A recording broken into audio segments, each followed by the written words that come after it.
Our partners at BetOnline continue to be the #1 source for all your betting needs and sports info. Hey y'all, it's your man Lloyd Spence, and look, you can find all of the latest sports developments, including updated odds on the NBA and NHL playoffs, Major League Baseball, fights, and even next season's NFL futures, all at BetOnline, because BetOnline is your continued source for all your sports wagering needs, including live betting and your favorite Vegas casino and poker games. So, very easy. It's very, very easy. All you have to do is go to the website today and use your mobile device to join and use our promo code BELIEVE, B-L-E-A-V, to receive your 50% welcome bonus on your first deposit. Just go to BetOnline. It's where the game starts.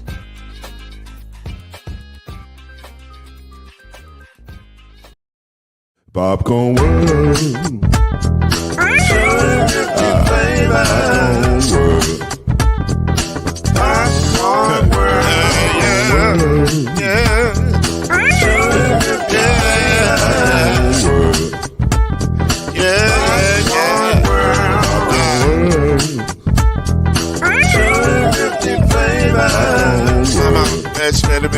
Popcorn World. Can I make you move now? Yes, I can. So you can get this move in a bag of a can. But you make it round the world when the holes in your hand. Popcorn World. 250 flavors gonna make you smile. 250 flavors gonna make you smile. 250 flavors gonna make you smile. I said popcorn make you smile. Ah. Yeah. Popcorn World. Popcorn World. Popcorn World. It's a popcorn world. It's a popcorn world.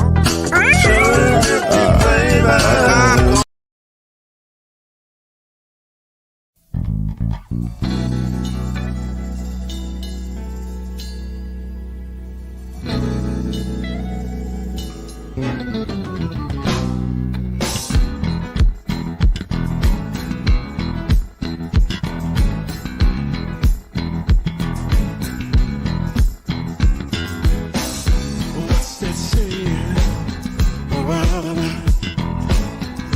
Breaking down the rumor and smiling out.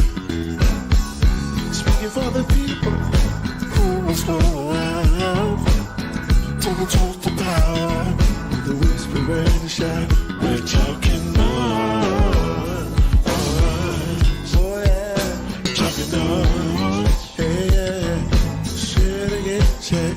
We're talking noise. Yeah, talking noise.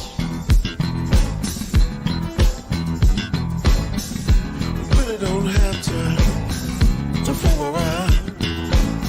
Never noise keeps us lined up. When truth divine, the sound that you hear is the sound of success. We're talking noise. Oh yeah, talking noise. Yeah, picking up all the sound. We're talking noise. Oh yeah, yeah, yeah. Talking noise. Say it again. We're talking noise. Welcome to Talkin NOIZ, the daily podcast that brings you up to speed and keeps you informed about real issues affecting real people. With your host, Mr. Talkin NOIZ himself, Lloyd Spence. His beautiful wife, Mrs. Noise, Kenyatta Spence.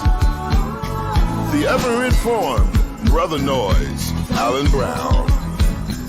And yours cordially, Uncle Noise, Shake Anderson. Come on in and join us as we reveal and opine today's most pressing issues.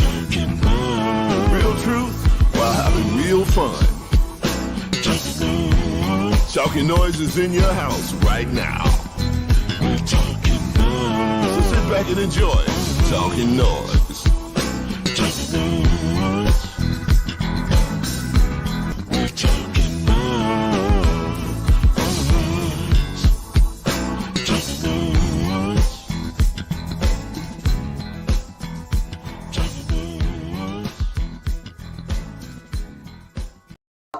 Two, one, ready, go.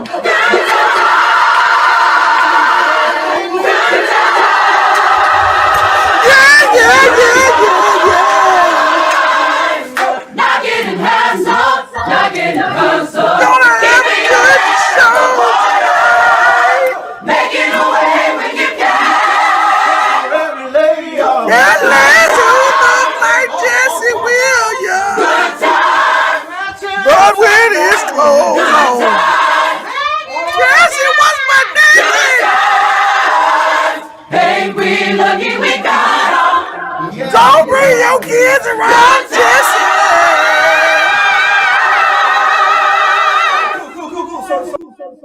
Yo, what's going on, good people? You guys say, don't bring your kids around Jesse Williams. Your kids. Oh my gosh. Jesse out here in these streets, giving y'all this full butt naked. I wouldn't bring my kids around Jesse right now. Not till Jesse gets some act right. Oh my gosh. Just saying. You gotta protect the babies.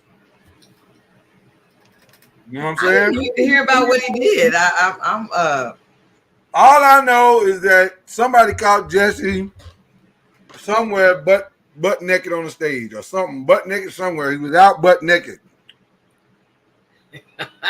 That's what. Thank you, Yvonne. Yvonne know what I'm talking about. Jesse ain't for the kids. That's not what the kids need right now. They don't need a butt naked role model. I mean, I saw he's trending. I didn't know what was happening. He's out here in these streets, being full on butt naked. Okay. Butt naked. Oh, now wait a minute, Yvonne. She done turned it up all the way. Hey, listen. She said as for me in my house though. Hey, well, you know. What you mean? You know? I don't know what you know. What you know? That's what I heard. I mean, I didn't even know what happened, so I need to be updated. Jesse is butt naked On stage? I mean, come on. I don't know where he was. All I know is they said he was butt naked, and somebody called him. And then you got, once you get caught, you got to make an apology. That's what you do. Okay, I'm gonna need the whole story because you talking about. I don't have the story. I just know he been trending all day about being butt naked. Okay, I was getting ready to say because I was like, folks was like, man, I wish we would love to go see Jesse Williams in a. And if I'm being completely honest, I don't need the whole story. I don't need the whole story. Oh, okay, so Jesse Williams. No, Sora put it in perspective. Okay, what do you do? He's doing a Broadway show, and the scene is he was naked. I don't want to see it. So that sounds like eyes for the women. They said he gotta let his nuts hang. That's what he was saying. No. Kyrie ain't even here yet, and you already gotta let your nuts hang. Thanks. I don't want it. I don't want it. Jesse, keep your clothes on. Why you pick that, bruh? You could have just stayed on Grey's Anatomy and kept your clothes on. Yeah, but now he's trending, so I don't think he was trending on Grey's Anatomy.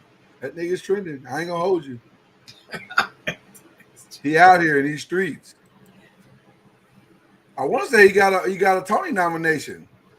Is this the one who was trying to get his child support lowered so he could? Yeah, that's Jesse. Oh, okay. Well, Jesse got his child support lowered and got the fans to expectations raised, all in the same week. Oh, okay. Sora said he's hung. I don't know. I haven't seen the picture, and I don't have a desire to see it. Oh my gosh! Thank you for that that report, Sora. So I don't know what Jesse out here doing. We don't usually get those type of reports because usually it's about some lady who's naked somewhere. So usually to hear a guy somewhere naked, that's a pretty big deal. I don't know if it's a big deal or not. I didn't see it. She said she saw the picture. She's out in the chat. I don't like that you're giggling this hard.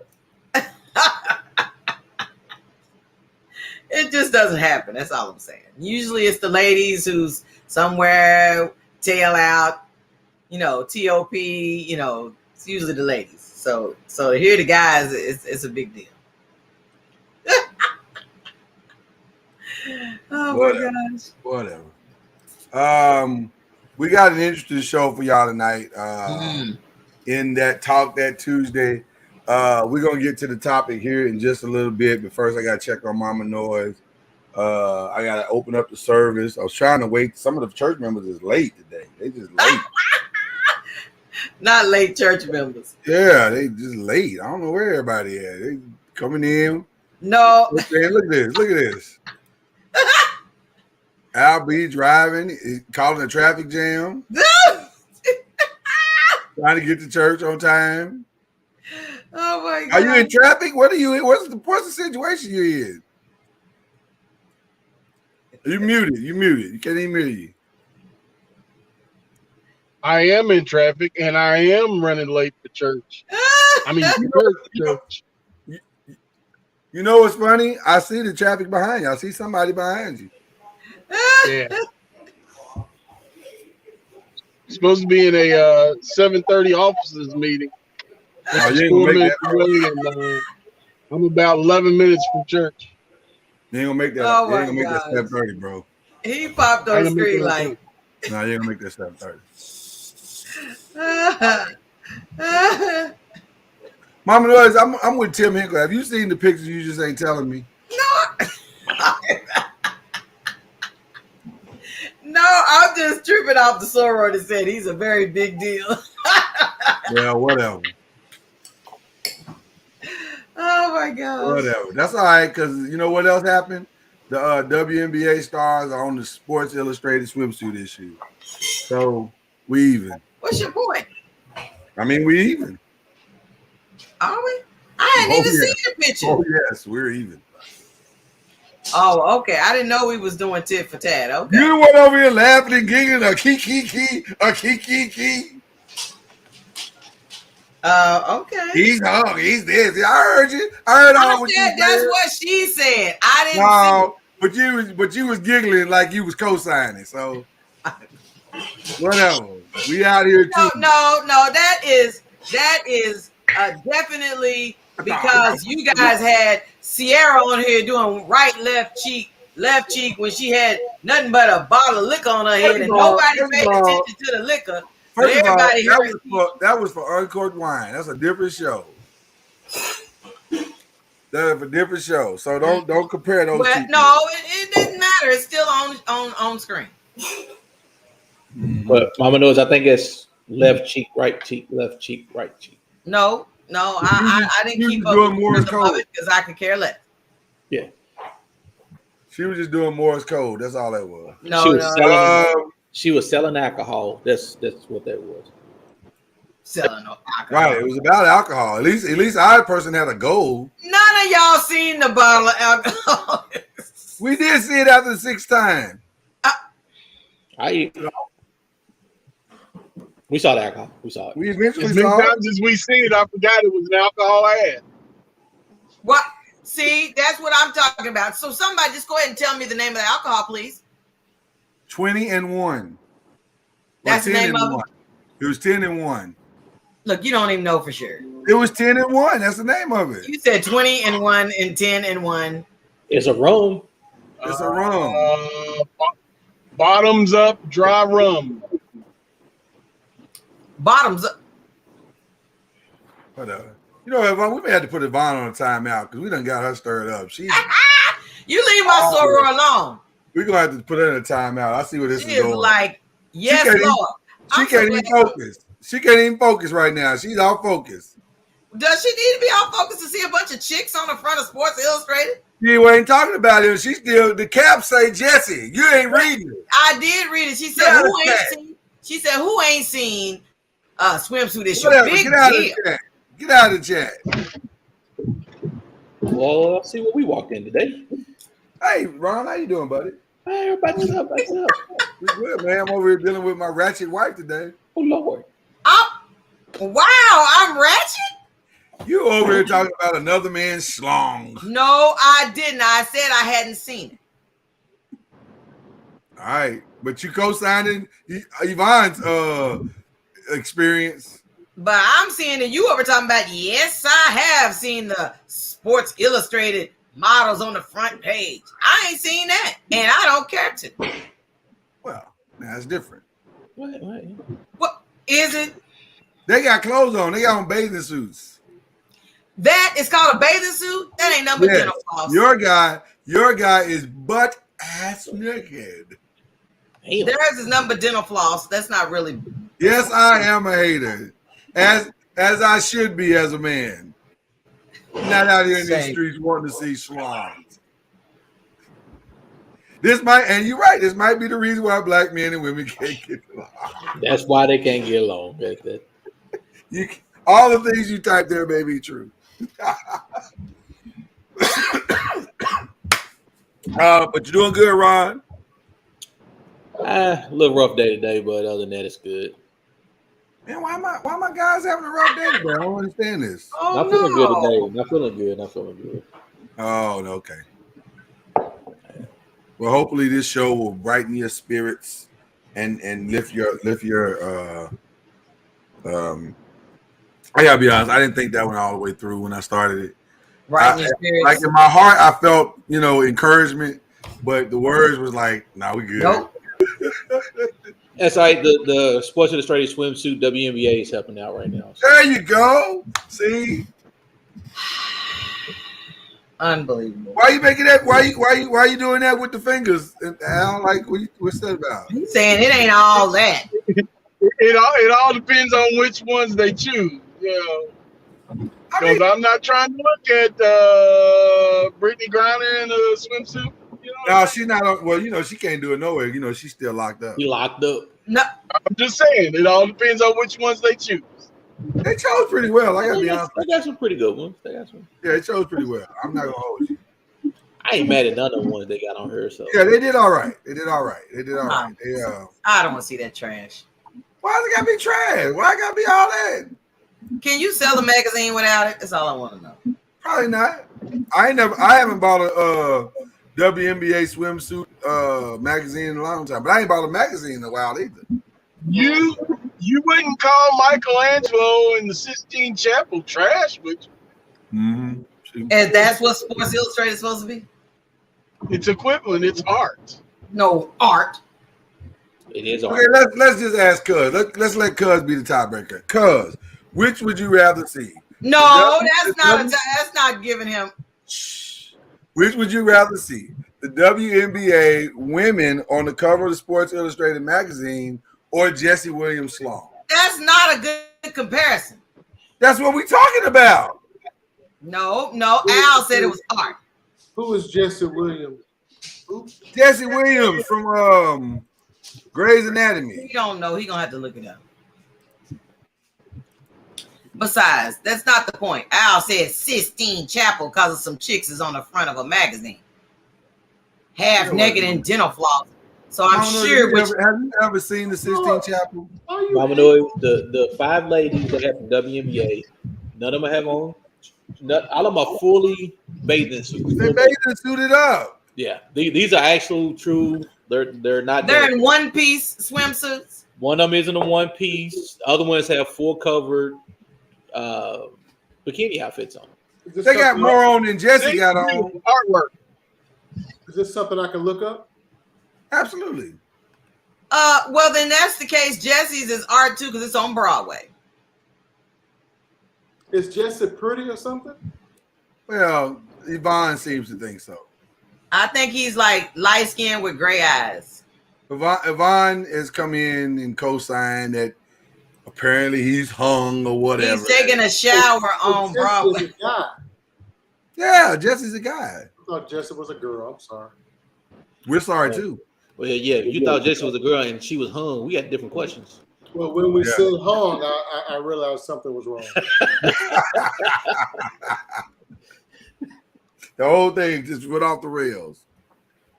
I don't like that Mama Noise is so excited about it is what my problem is. So you asked me if I would rather see a guy on the cover of... I told him not to ask you because it didn't make sense. You're the one excited about Jesse. And you was like, it's all right to see Jesse. And I was like, well, then it's all right to see. Stop putting words in my mouth. I didn't say that. I simply said I heard about it and I hadn't seen the picture.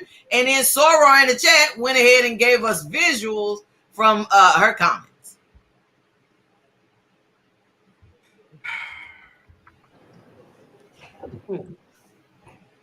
So But then you Mr. know Noise what? want to try to He give was public shade. enemy number one.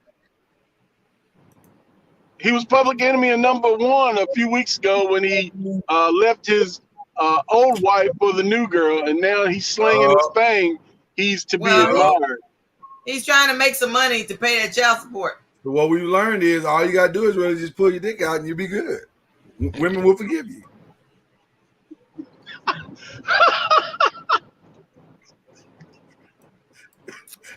What? Mama Noise, remember yesterday that shiny lure we keep talking about? That's another. Yeah, shiny lure. that's what Lloyd. Well, then I'll just see. We couldn't just let it go. He had to say, "Well, then I feel better now." Sports Illustrated cover with the swimsuit issue. I'm saying I merely made a comment. no, you didn't merely. You In talk about you feel better now. Do those girls look good or something? Well, I mean, I think they're doing all right. 3 out of 5. Yeah, go ahead, tread They're doing all softly. right. Mama Noise, in the interest of fairness, okay, I will give you. Now I don't have a picture. I can't show Jesse's full thing because we'll get flagged. But there he is. Hold That's on. Jesse on the Broadway stage. Hold on. I'm not there. I can't see the screen. Okay. Yeah. That's Jesse on the stage. Oh, that's Jesse. Okay. Yeah. Okay. And then there's the WNBA women right there. Shithead. Classy. Just absolutely Just very classy. Yeah, very classy. I don't know. I don't know when tattoos became classic, but whatever. Well, listen, that's just how it is, bro. We tattoo it up in these streets. I didn't know she had a tattoo. Oh, because you didn't notice it? No, I didn't notice the tattoo. Which one y'all find more appealing as men, as black men? Put that back Clearly the WNBA women, for me. Put it back. No, I'm saying which one of those women y'all find more appealing? Oh, Mama Noise. Good answer. I'm not going to get shot for you. Ron? The one on the knee? I thought so. Typical black man. That's Taya Cooper. Albie? I can't really look close enough because I'm driving there, Jay. So Jay, to answer your question, why you say typical for me was the body. It wasn't the fact that she was light skinned. I like dark skinned women. No. Typical black man. That's what I'm saying. That's what I'm saying. The body. Yeah. But see, that ass stuck out. Did it? Look at Ain't no leg. sticking out. Look at that leg. Look at that thigh. I'm kind of feeling the one sitting down on the ground. She thick. That's cold peanut butter, Mama knows. That's cold peanut butter. Yeah. I agree.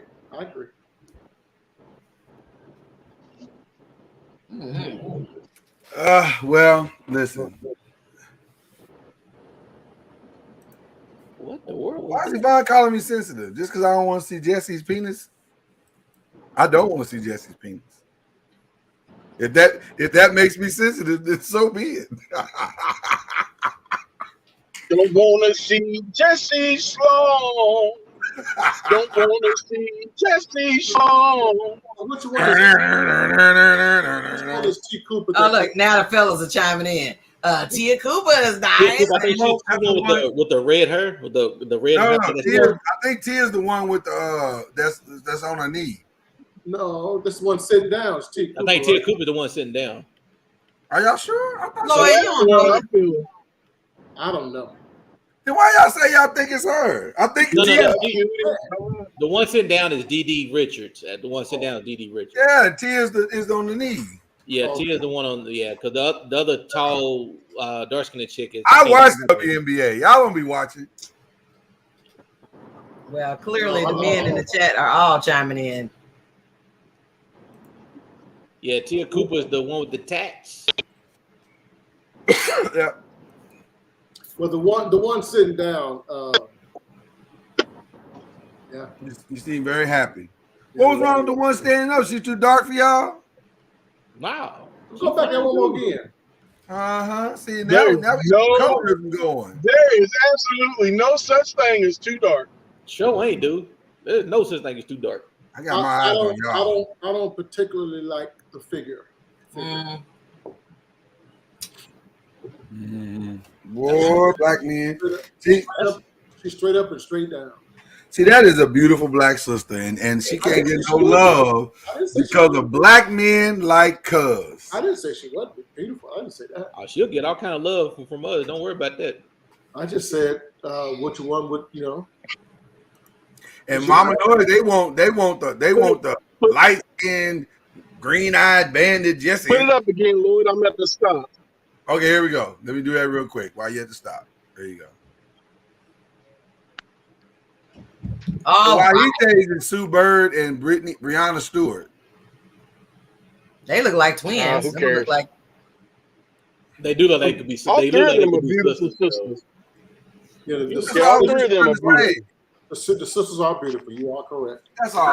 What's the problem you got with tattoos, Jay?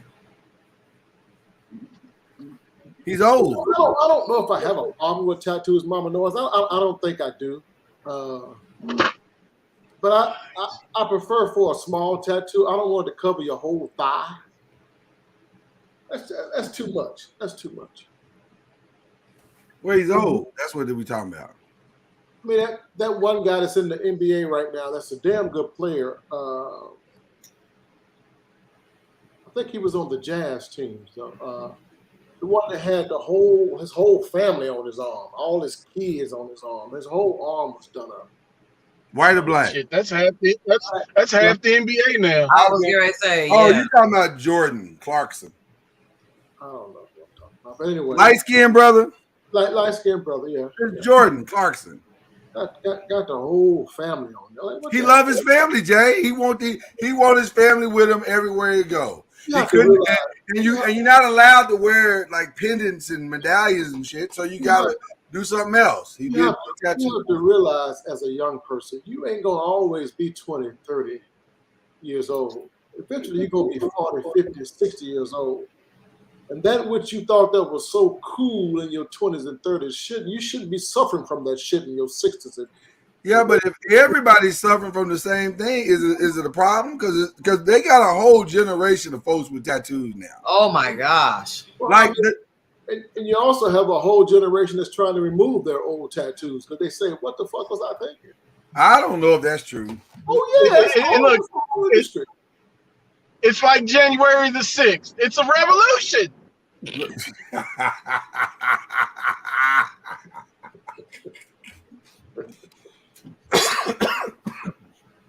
Jay, you sound like an old fuddy duddy. Well, I am. Wow. So you trying to say the dude that comes through the door? That wasn't 1968. Yeah. There's nothing hip about me, which is why I like talking to you guys because you guys have much more connection, hipness than I do. Are you saying a guy can't come through the door to see Jasmine with tattoos on? I got news for you, Jay. The chances of her marrying a guy with tattoos are extremely high. It is more than likely that he's going to have at least one tattoo. So what's the topic for tonight? Why are you so afraid of this, Jay? Embrace it. I'm not afraid of shit. I know Jay. So don't come in there. You better come in there with long sleeves and long pants. You don't know love. Yeah. Love might lead her to he might have a tattoo that says pork rinds on it. Stop it. Damn it. And he might be 62 years old. I put that pressure on my Wahite neighbor across the street. He had to get out there and get them Mexicans and trim in his yard. Wow. He replaced some strawberries yesterday. Who he had to get who? Who did he get? The Mexicans. Mexicans, very good. God damn, that was racist. Hispanics. We say Hispanic. But they're from Mexico. How do you know they're from Mexico? Have you talked to them? This is Texas. What does that have to do with anything? You think the only Hispanics that can come here from Mexico? You could have simply said lawn care specialist and left it. You could have just left it at that? They could be from other parts of South America. Oh my That's all we saying, Jay. That's all we trying to say. You are Lawn care specialist. That'd have been a lot easier. Lawn care specialist. But I wanted to identify them personally as, Mexican lawn care specialist. Are they friends of yours? I don't know. See, You talking about what I identify personal? They be out there in that heat working hard, man. I want to identify Raul, nope. Jose, Hector, and Eduardo. There's some hard working people. You hear me? They are hard working people. Hispanics do work hard. I would agree with that. Just trying to straighten up your bushes. My pastor had a joke about that. He said a lady came in with her husband and he couldn't get a read on what their ethnicities was. And so he said, what are your ethnicities? And she said, if you're asking what I am Asian. I am Filipino, and my husband is Hispanic. And he said, well, y'all gonna have the hardest working baby ever. That's just wrong on all levels. It was racist. It was racist. It was funny, but it was racist. And then Yvonne co-signed. So there you go. Can we she just get the button on the fact that she co-signed? Does she get a button for that as well? She get a button for that. That means anybody can get it. I like the picture sheet that when you bring her up, the pictures of the ladies in her family, her mother, her grandmother, or whatever that is. I like that. Listen, it was Mother's Day, and she wanted to probably celebrate. I like the fact that she's honoring those ladies. I didn't say anything wrong. Why are you looking strange? I don't understand what is happening. Who did what? Yvonne, you got to keep up with the show, Mama Noah. Jay was complimenting the ladies that Yvonne had in her profile picture. Oh, he over checking folks' profile? He didn't say he was checking. He ain't asking out for a date. He just said he was checking out the profile picture. Okay. Ooh, boy, this show's off to a ratchet start today, boy. I mean, it is a ratchet start.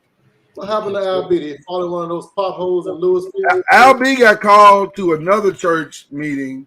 Potholes in Louisville. And he got to go see the peoples. But he'll be back as soon as he can to continue on with his people here. So, But in the meantime, we're gonna press on because we got a show to do. And tonight's show is interesting to me. Because I think some of you black women hate black men and vice versa. That's your mom. Oh, look at Yvonne putting her mama up. That's so sweet. You go, girl. This is so if you remember what happened over the weekend, just like Tim Hinkle said, rest in peace to Kevin Samuels, who passed. But he did not pass without the very same controversy that he lived with. Women were not, I repeat, not upset at all at his passing. In fact, I heard more than one woman say that they were like, good riddance. Because his hatred toward black women was at an all-time high. And how can you respect a man or how can you even care about a man who hated black women so? So I'm trying to figure out, how did he become the Godfather? Who put that? Well, that's just, some people just say that. They need to stop it. But I would hope our Godfather would be better than that. Well, you are some of the women. You represent some of the women who are anti Kevin Samuels, and there are a lot of men who co-sign with Kevin Samuels, but there's just as many men who were like, "Nah, he don't represent me." Because I don't think he is a godfather, as if he's the GOAT of all, the greatest of all time, or he's the original or something. Just because I don't think you're that means I hate him. I come on now, you elevated him to somewhere he don't need to be. Well, that's what we're saying. Okay, right. I'm just saying. That's what we're saying. That's what we're saying. Listen, this show is probably going to be hostile, and I want to apologize right now in advance. You apologize. I'm not going to save no punches. I'm going to say that which I got to say. Who Okay. who you been hostile with? Let me finish my setup before you go punching people in the mouth. Yeah, I was gonna say who you punching? I don't understand why he's bringing in such hostile energy already. We just, you know what? I know why he's doing it. What? This is how I feel inside. That's what it is. I'm just That's saying. what it is. I'm just I saying. get it. You need a Snickers? Because you don't feel yourself. You act like yourself. Yeah, act like yourself right now. He's so confused right now. I want to bring up another situation that I noticed the other day. A lot of us watched the show Bel Air. Yeah. And it's a great show. I like Bel Air. I enjoyed it up until the ending. The ending sucked for season 1. But other than that, the rest of the season was really, really nice. And I enjoyed it tremendously. And I thought it was acted and the whole nine. And it had one of my favorite actresses who I didn't really know her name, but I would see her different stuff, and I enjoyed her tremendously as an actress in the things I saw her in. Cassandra Freeman. She played Aunt Viv. She is the new Aunt Viv. Cassandra Freeman is. And so, you know me, I be deep diving on folk. I be trying to say, well, what is Aunt Viv's backstory? Where did she come from? And who is she? And what's her story? And how, how did she become to be who she is now? Mm-hmm. And I found out that she comes from, she did some really amazing shows. She's been on, what's some of the shows she's on? Hold on, let me pull up her biographies. She was in Luke Cage. She was in The Inside Man. She was in another one of my favorite shows, Atlanta. So she's done some things. She's got some game, you know what I'm saying? She's in The Last OG. She was the love interest in The Last OG. So she's got some game, you know? So I've enjoyed watching her act over the years. And then, as you deep dive, you find out other things. And here is this beautiful young lady, Cassandra Freeman. And she started posting stuff on Instagram, and she posted her family. And Cassandra, there she is married to a Wahite man. And now we're gonna have an honest moment. Because my initial snap judgment reaction was, damn.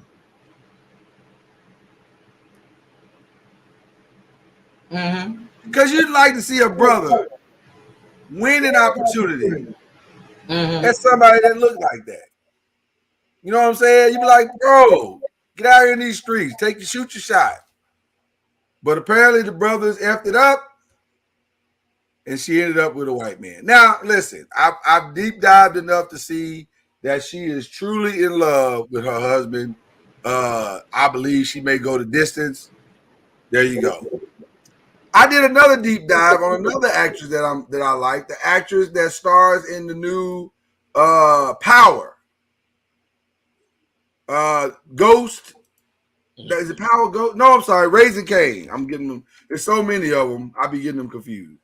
The Power Raising Cane show.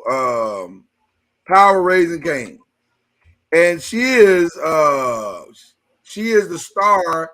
She plays his mother, Patina Miller. She's actually a Broadway actress. She comes from Broadway, and 50 Cent found her and pulled her off of Broadway and into this show. And now she is an actress who plays the drug kingpin on the show, Kanan's mother. Doing the deep dive there, found out she's married to a Wahite man. And I will tell you my honest initial reaction there as well. Damn. What a picture. I will show you the pictures for those who are interested in see. Because both of these are very attractive. There's her with her Wahite man. And there she is right there. So, but it made me think about this. we doing wrong as black men that, or are we doing anything wrong? Maybe we're not doing anything wrong. Maybe it's just real love and everybody's falling in love and, you know, but it did make me wonder, what are we doing something wrong as black men to where two sisters, very intelligent, very beautiful. Wow. How do we lose them? If I can say it that way, that's terrible. That's a terrible thing to say, but it's just I'm just trying to have an honest conversation. Is it because black men aren't supporting black women, and so they went and got somebody who would support them? Because he's a director and I think a Broadway director, and you know. He got our back. He paid some bills probably. Good credit. He got the 800. You know what I'm saying?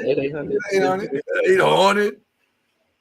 I'm just trying to understand what we're doing wrong. Is it that we don't support these black women, and are we treating them so bad when they were in high school that when they got to college and beyond, it was like, I am never dating another black man.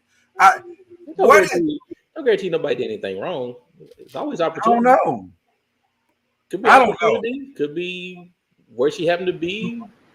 You know, could be right. Could be as simple as this. I'm on Broadway. Ain't a lot of brothers on Broadway.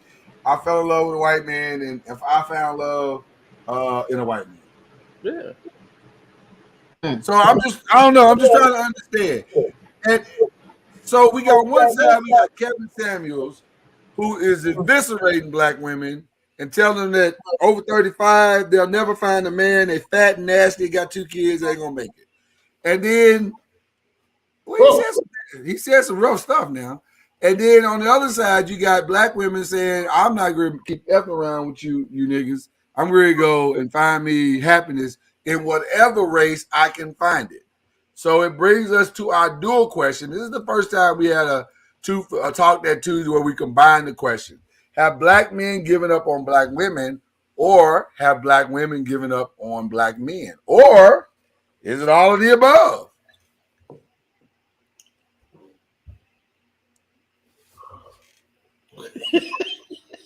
Hot question. Well, I apologize. I'm in and out outside. I'm smoking some pork belly. Ooh. Oh, that sounds good. Sounds good. And so making bacon. Say again. Making bacon. No, well, technically I am, but that's right. What it is. But yeah, smoking some pork belly. It's gonna be perfect. But anyway, have black men given up on black women, and have black women given up on black men? That's the question, right? Yep. I think the answer to that question is no. But I believe that our brokenness on both ends, our men and our women, products of their environment, brokenness, no dad in the home showing them how to be married to a black woman. Somebody needs to model this shit for us because it ain't easy. But anyway, because of the brokenness, we aren't willing to do the work for each other. I don't think we've necessarily given up. I just don't believe that we have the stomach, if you will, to do the work to win each other over. That sounds like giving up. No, I don't think mentally we have given up. I just don't think our hearts are in it to fight. Because every time I said fight yesterday, you same sons of bitches said fight, fight, fight. No, we didn't say that. Boy, you showing how to change the narrative. That is not what we said. I told you I was coming. I was coming. That is not what we said, Ninja. Don't be changing the conversation to fit whatever ridiculous arguments you want to make today. First of all, you don't start the conversation with you sons of bitches today. We start out at niggas, Negroes, and then some more bitches. You work your way. You got it. It's levels to this. You elevated it way faster than. Yeah, I agree. Really, Because we as men unacceptable behavior. We as men feel that why should I fight for Shaniqua when Becky? I ain't got to fight for Becky. Even if I don't go for Becky, I got to find me a Shaniqua that doesn't require nearly as much a fight on my part. It has to come. We want our shit served to us on a silver platter. Why are you nodding your head, Mama Noise? That's exactly what my mother said when she called the other day. She said, you know, I don't understand these men out here. They just want these passive girls. They don't want nobody that you got to work with. You don't nobody that you got to get in the foxhole with. They want somebody just, you know, to just say, okay, whatever you like, whatever you say, whatever you want to do. They don't want a woman with her own mind and that has any opinions or anything like that. Oh, no, I don't want that. All you need to do is just sit there and look, you know, a certain kind of way, or just do what I say, and we golden. What is that? Y'all think that these white women are just doormats and they don't put up no resistance and they just bow. They put on the or I don't understand the interpretation or the assumption that y'all making about white women or women of different races of other cultures. Why would you think that they would be so passive? Well, more often than not, when white women get with the black man, it's a business proposition. She's already thought out her 5-year plan, her 10-year plan. You know, Damn. You know what she's doing. Mm-hmm. And don't let them be an athlete. So can I ask a question? So you're saying Shaquita, she's not doing it? Can I ask a question? See, okay, go on with your question. Just real quick. So what's the problem with that? She got a plan. At least she had enough sense to say this nigga going somewhere. I'm curious. Okay, so let me answer Ron's question. See, Shaquita, she connecting with you on a different level. See, we as a people, we understand ourselves. No, we don't. Yeah, we do. We know us. We know us now. That's true now. That's true. If you want me to say more, I can say more. But I'm trying to say more because I can say what you want to say. Black people don't know black people. We as a people, we know black people. We know what we will and will not do. We know who we are. We know. I don't understand what you're trying to say. Because I'm gonna go back to some old shows where we specifically stated that black people don't know black people. Well, let me say this. The reason he dancing. I don't know why you're dancing. Why you dancing? The reason why I'm saying that is because we have a whole song out there that says we do know ourselves. Because the song says, I ain't going back and forth with you niggas. Because we know ourselves. We know what we are about. So I'm not gonna go back and forth with you. Now, okay. I'm only saying that because I know what you're gonna bring to the party. I know how you gonna act when you get to the party. I know who you are. Oh yeah. If I know who you are, and I already don't trust you because I know who you are. And oftentimes she's gonna call you out on who you are. She's gonna challenge you on. Oh, is that where you trying to go with this? Yeah, I was. It's the truth. Had to drag it out of him. It's the truth. It's the truth. But Shaquita. Becky. She's not gonna challenge you nearly as much because it's a culture thing, and she doesn't quite understand the culture. So she's gonna let a lot of shit slide. How are you assessing that? Like, he done dated a white woman. More than one. And Becky just let you slide with you could just slap her around and do whatever you want to do. No, and look, there you go. We never had no in-depth culture conversations. You and Becky never had an in-depth culture conversation. Yeah, but you wasn't trying to marry her. You already told us you weren't gonna marry no Wahite. Well, I was not. Well, then what? Then you don't really know Becky's stance. Well, Becky might have been trying to lure you in with that Wop Wop 3000, and it didn't work. Let me say this: you can't be where Becky's from and fully understand the people. Okay, where was Becky from? If you don't mind. I live in this area. I understand that most of them really are clueless. They have opinions, but they really are clueless. As to the fight, It's a weird. Okay, this conversation is already off to a weird start. Really are. They don't know. They don't know. This conversation is already off to a weird start. Because what are you saying she doesn't? Okay, so you're saying there is a cultural separation to the point where. So you don't think these white women who are married to black men know that they're raising black kids? You don't think they know that? Listen. When we marry a white woman, we have to change to a degree. We have to make some changes. Okay. I mean, we have to actually get used to casseroles. We ain't no casserole. Casseroles? We don't do casseroles. Green bean casserole. We don't do that, but God. we'll eat some tuna casserole. Though. We'll eat that. We don't do no damn tuna casserole. Some of us will. Some of us have eaten tuna. Let's be honest. You have to really make an adjustment when you marry outside of your race, and that's fine. You can broaden your horizon. Nothing wrong with that. My point is, you have to. You don't know each other. But Becky is gonna call you out. Wait. Why there ain't no Laura's seasoned salt on this fried chicken? What? She gonna challenge.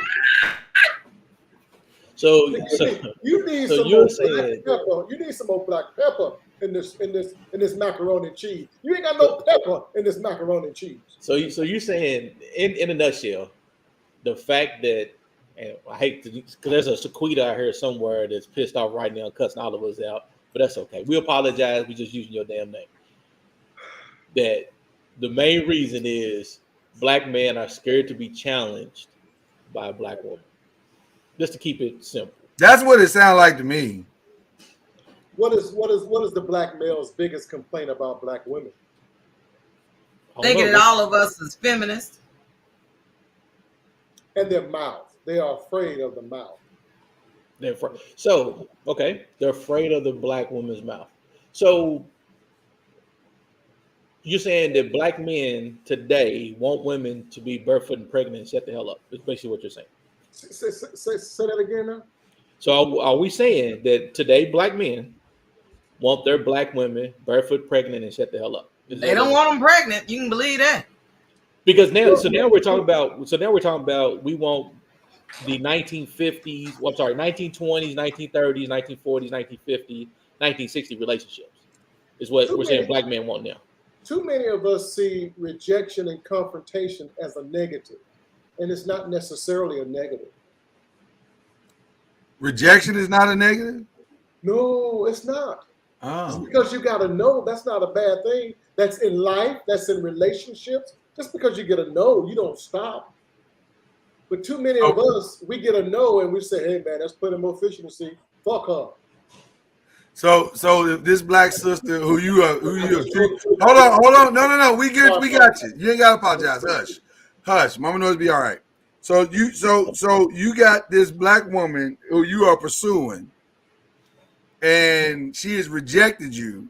She rejected you at the McDonald's. She rejected you at the Applebee's. She rejected you at the Outback. She rejected you at the Cheesecake Factory. She rejected you on every level, and you're still supposed to keep pursuing her. Is that what I'm hearing you say?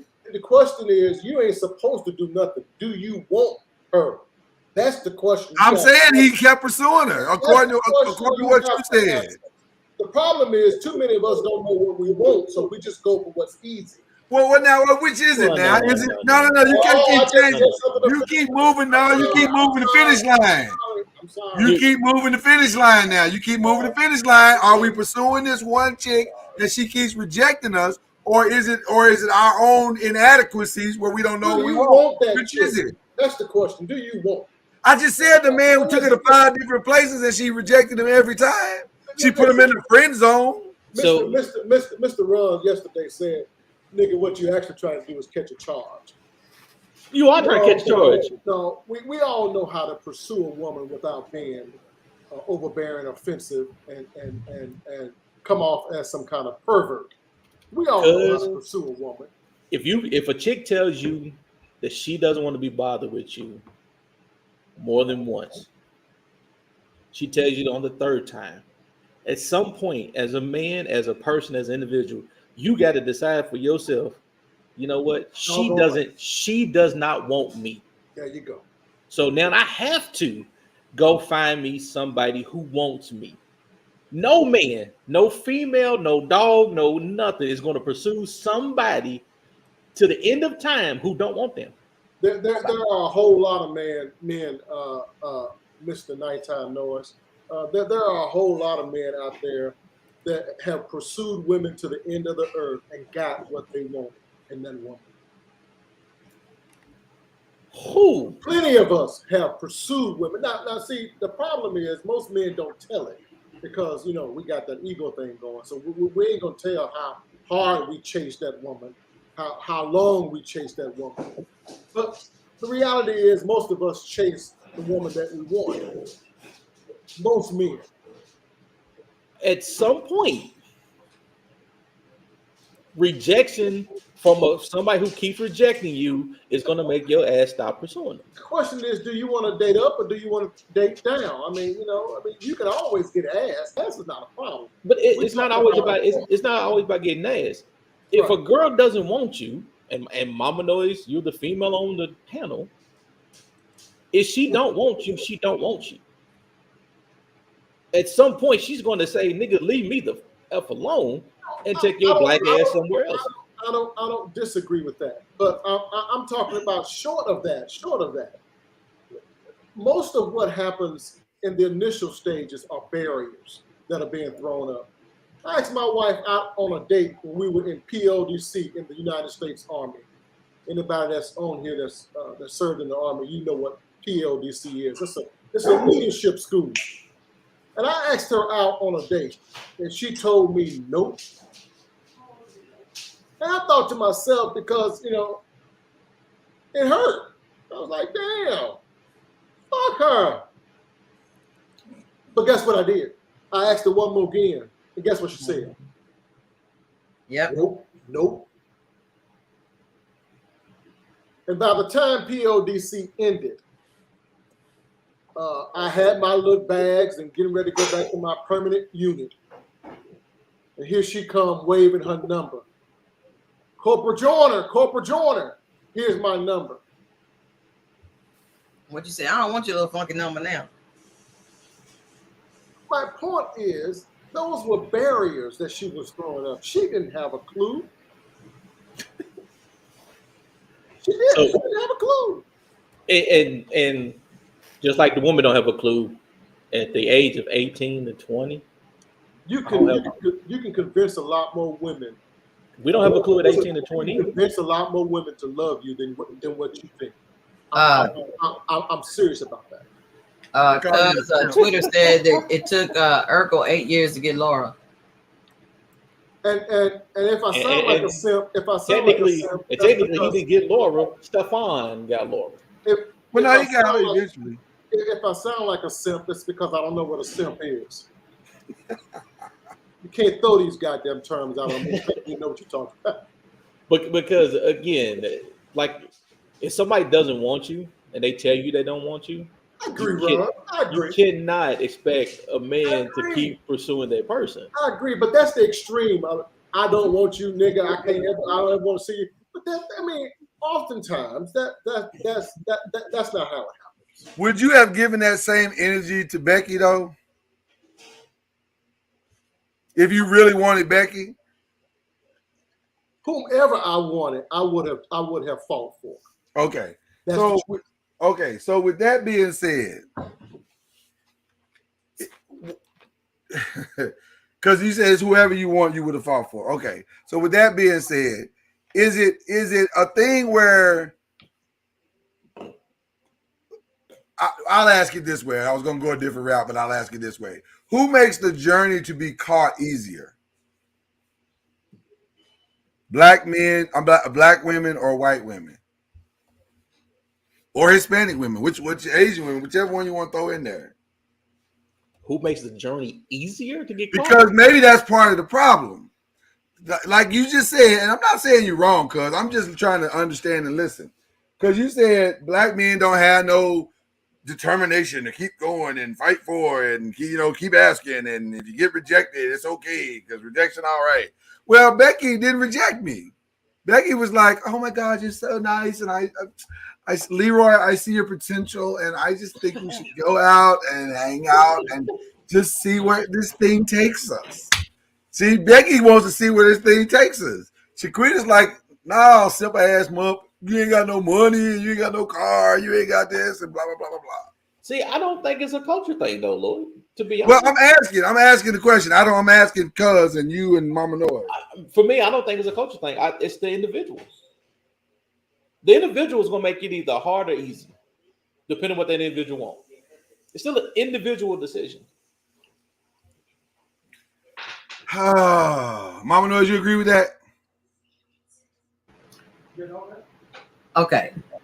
We're trying to figure out. I'm trying to reel in where we started, which was you gave the chick from Bel Air and then the chick from Raising Cane. And you said these two chicks, how come they end up marrying a Caucasian man, and how come the black man could not have married her? What was it that made her decide?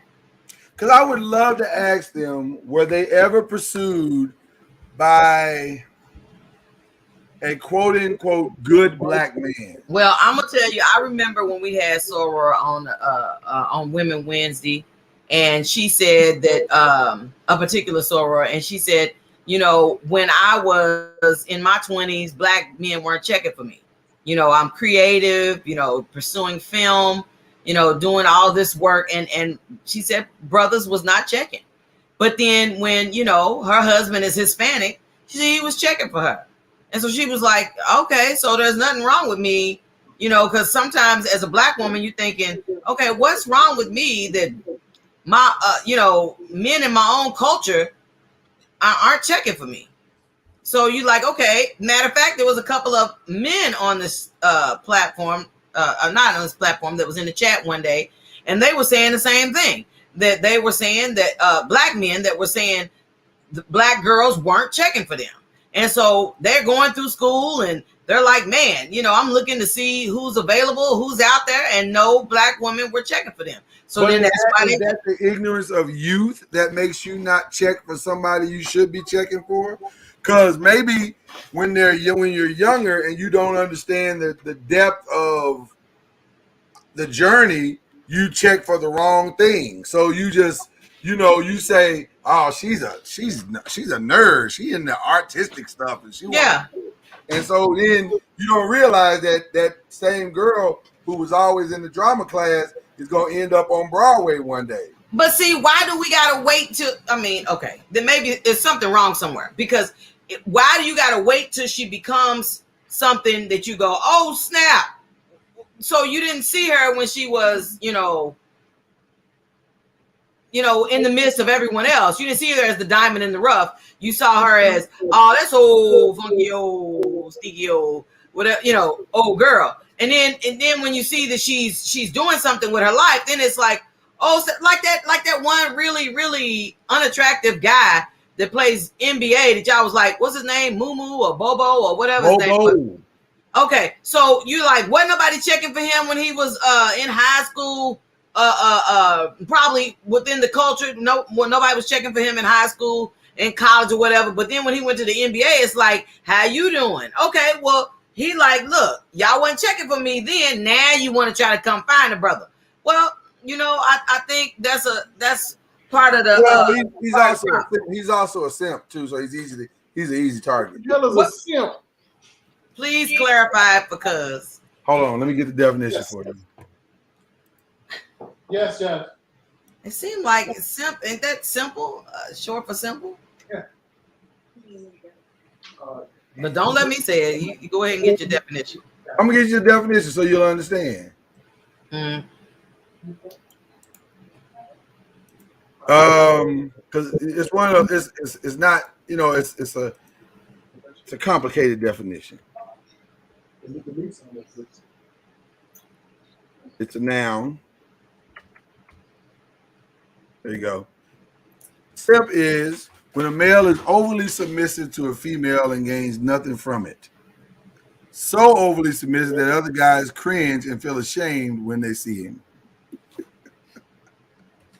Wow. When a man is what now? That's a rough ass definition, boy. Hey man, you gotta read, man. Reading is fundamental. Someone who can walk all over. Yes, when a male is overly submissive to a female but gains nothing from it. Anybody that would call me a simp obviously don't know me.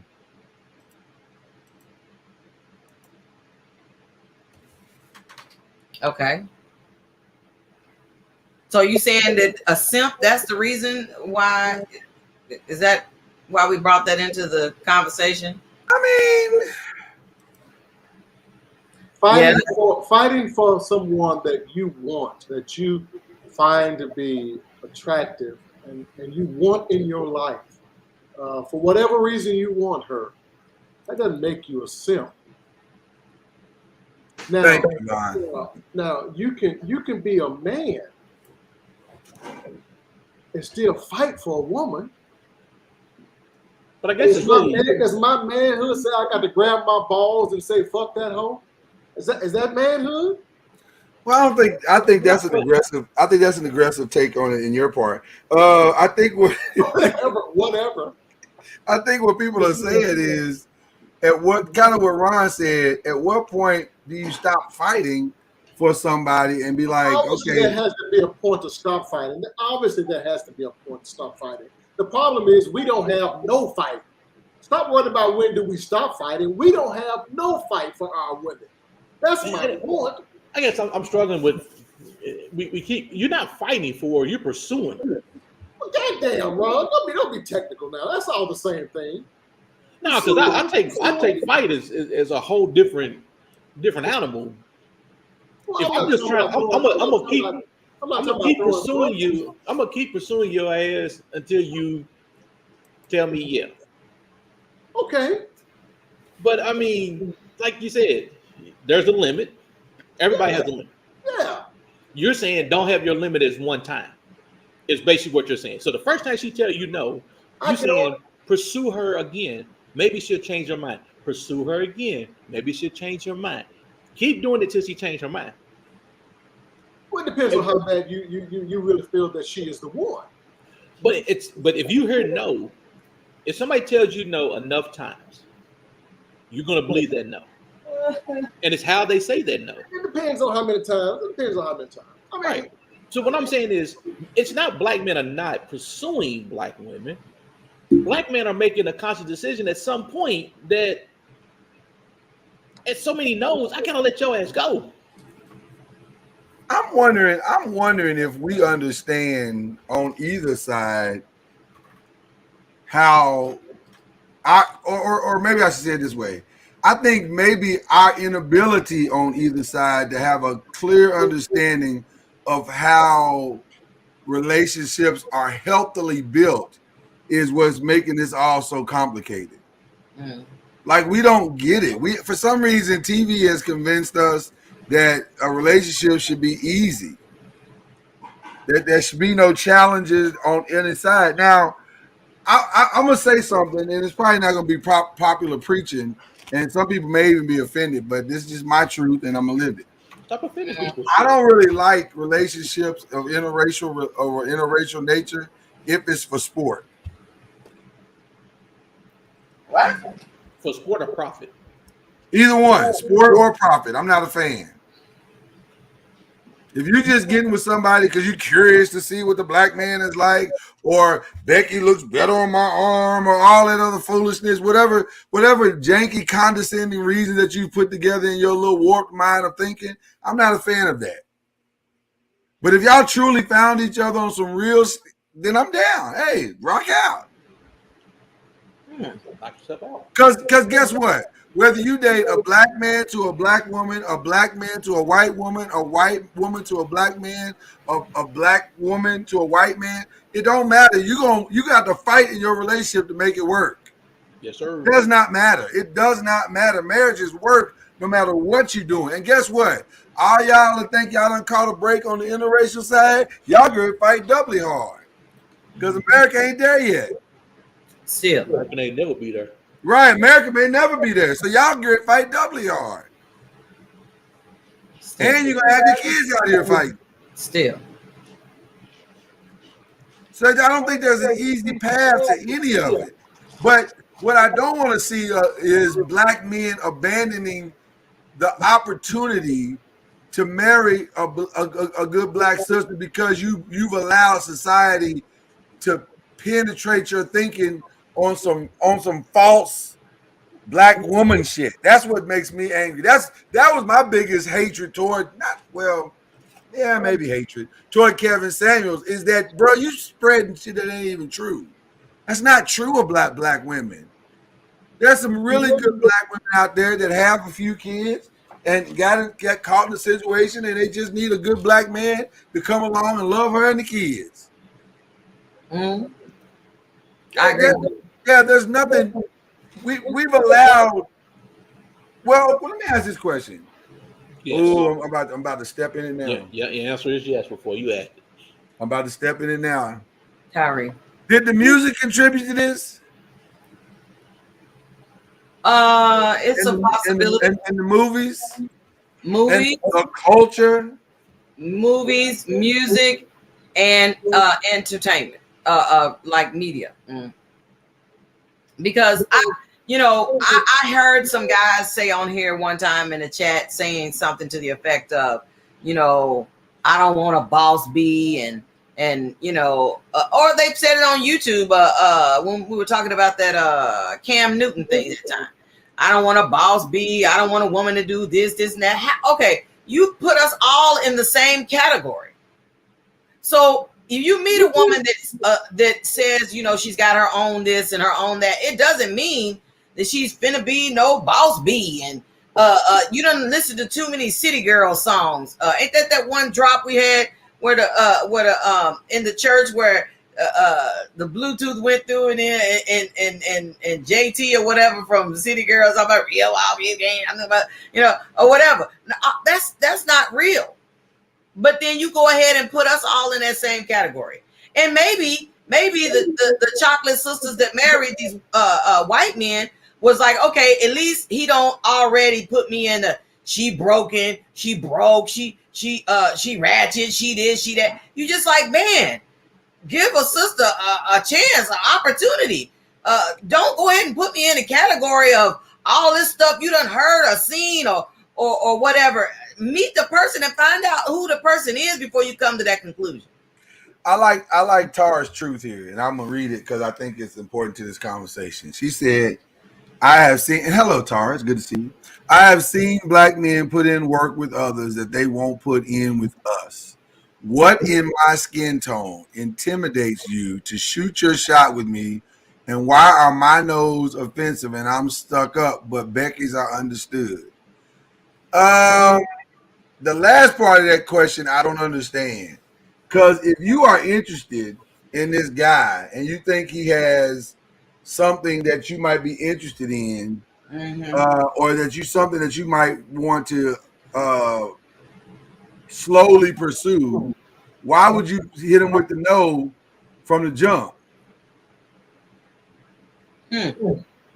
Like the whole everything else, I'm curious about our answers. Like, what in my skin tone intimidates you to shoot your shot? I get that. Okay. And I think that all penetrates back to the stereotypes that we've created among the cultures. And that is the answer. It's that stereotype that we created for black women and black men. We created black men ain't shit. That's the stereotype for all black men. If you look at them, the first thing people say is black men ain't shit. But as soon as you look at a black woman, what's the first thing they say about a black woman? What do they say? Strong black women get on our nerves. Strong black women are not there. Strong is the most negative condensation for a black woman when it's supposed to be positive. it blows my mind because I'm saying you was raised by a strong black woman, and some of them were single that did whatever they could to move heaven and earth to make sure that all your needs were met. And so now you're saying, well, now that I'm on my own, I don't need all that drama. Okay. Can I throw something out that you guys may or may not have thought about when we talk about that? When you have watched a strong black woman go through what she's gone through to raise her children, to build her family, and you see the results of the anger and the bitterness and the frustration that they carry, all those scars that they carry, I think some black men try to run away from that, as far away from that as they possibly can, because it hurts and reminds them of their own situation, their own mothers. So you can't go into a relationship with a woman of color and not have some type of PTSD from your own family? It's possible. It could be. It could be that. Because I mean, from what I understand, you're saying, oh, well, that's the first thing gonna come to mind is that, man, I remember. So every black woman is gonna make you feel like I remember. Well, and I don't want that. Our paths are very similar. I done seen some ratchet black men, some horrible black men. I'm not saying you haven't, Mama. Terrible black men, but it doesn't make me say, you know what? You look like one of them. Okay, so let me ask you a question. Why didn't you give up on black men? Why didn't I give up? And you have shared this openly, so I'm not sharing anything that you haven't already shared. You did date outside the race once. Yeah, I was in high school. So why did you do that? Well, he was a nice looking dude, and I lived in Indiana. So for anybody who's from Louisville, y'all already know there was something in the water over there. No, I'm just playing. Seriously, I went out on a date with him, and he brought me to his house to meet his parents. I didn't know that was, how you gonna let the first date be to meet your parents? And I mean, it was thicker than cold peanut butter. The atmosphere up in the room when I came in. Were there no black dudes that you could have dated? Well, my brother introduced me to this guy, and I thought that he was a nice guy, nice looking or whatever. But see, in Indiana, I'm just saying this is for me. In Indiana, I'm from Louisville, Kentucky. For anybody that doesn't know, but I'm from Louisville, Kentucky, and so at that time, my mama was living over in Jeffersonville, Indiana. And we've often said that in Jeffersonville, something's in the water over there because it is just the whole world over there is interracial. There's not a lot of black on black relationships. It's often black and white, bottom line. So I was like, okay, maybe the reason why I haven't had success with the black ones is because maybe I need to date a white dude. And when I did, it was so awkward and the wait was so unbearable. I was like, man, hurry up and get me back to my house. This is crazy. So dating the white dude was hard. It was his family made me feel so unwanted and stuff. Like, in other words, I felt even on the ride back, I felt like, man, this dude is gonna be trying to fight for me the rest of my days if we stay together because he's a white man, loving on a black woman. And I was like, I didn't want the smoke. So part of your reason for staying with a black man is that experience kind of scarred you. It burned me. I was like, I don't want it. I just wanted to go out with the dude. He's a nice guy, and I didn't look at him like he's the white dude. I looked at him like, man, he's a good looking dude. He treats me real nice, respectful. My brother co-signs, and this might turn out to be something. But man, when I got close to his family, it was like, skirt. Nope, I do not want this.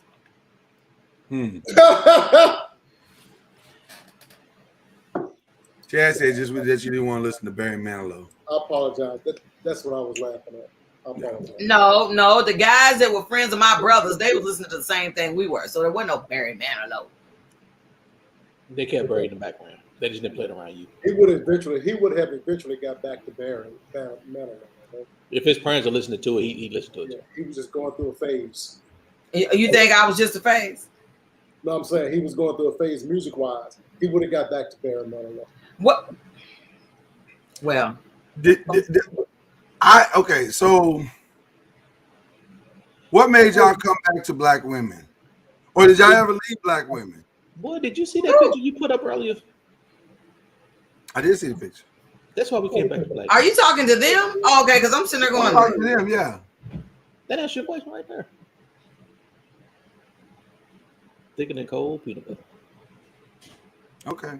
I don't like him all that thick, so that ain't why I came back. I came back for a pure mental reason.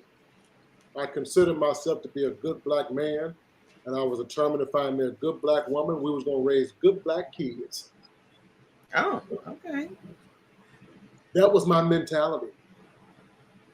I wasn't going to marry no white woman as a good black man.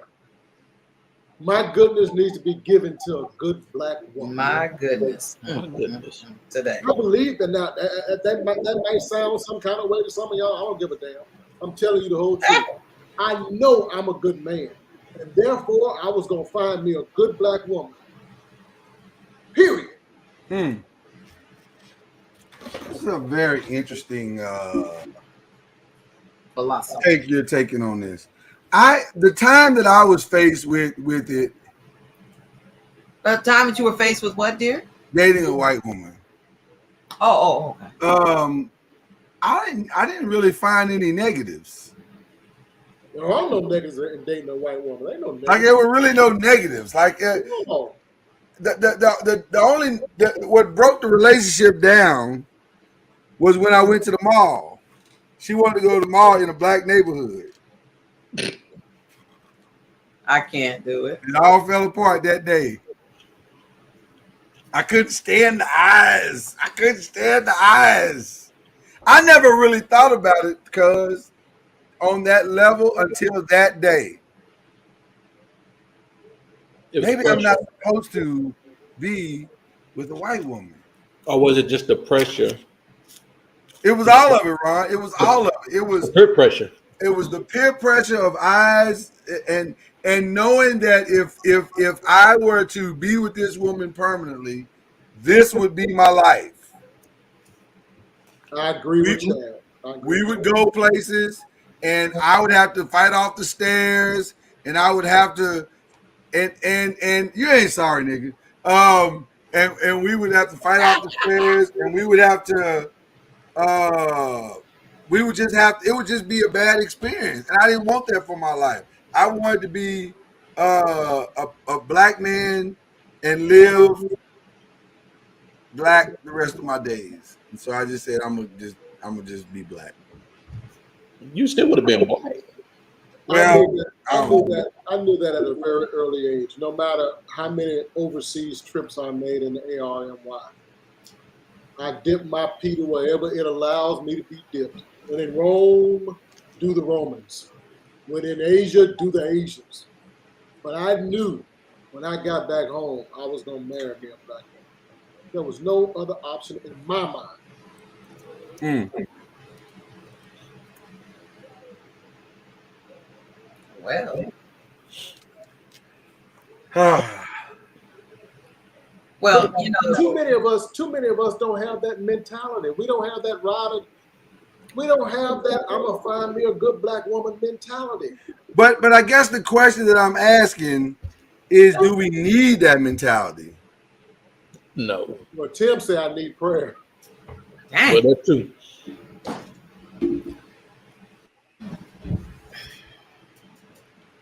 Chad said he was just exploring the water. He just went. Chad said, "Come on home, tell the world." I'm gonna go over there. I might as well do what I do. Take a little swim. Come on back. Take a little swim. Come on back. Oh my gosh. I don't know. Do you gotta have a so no? You said, do you gotta have a mentality that I'm gonna be with a black woman? Do I gotta have? But every time we go swim in their pool, it makes our pool look worse. Like nobody want, like if you got what was the name of that real fancy pool in Louisville? Plantation. No. Hmm? I don't think it Plantation. was called Plantation. The one out off of Westport Road is called Plantation. It But was that wasn't there fancy, when we was well growing up. It wasn't called that when we was growing up. It was another pool. It was indoors and it was nice. It was really nice. Crescent Hill. Yeah. If I keep going out to Crescent Hill swimming, I ain't gonna never want to swim in Weston's pool. Those are two different experiences. What are you saying?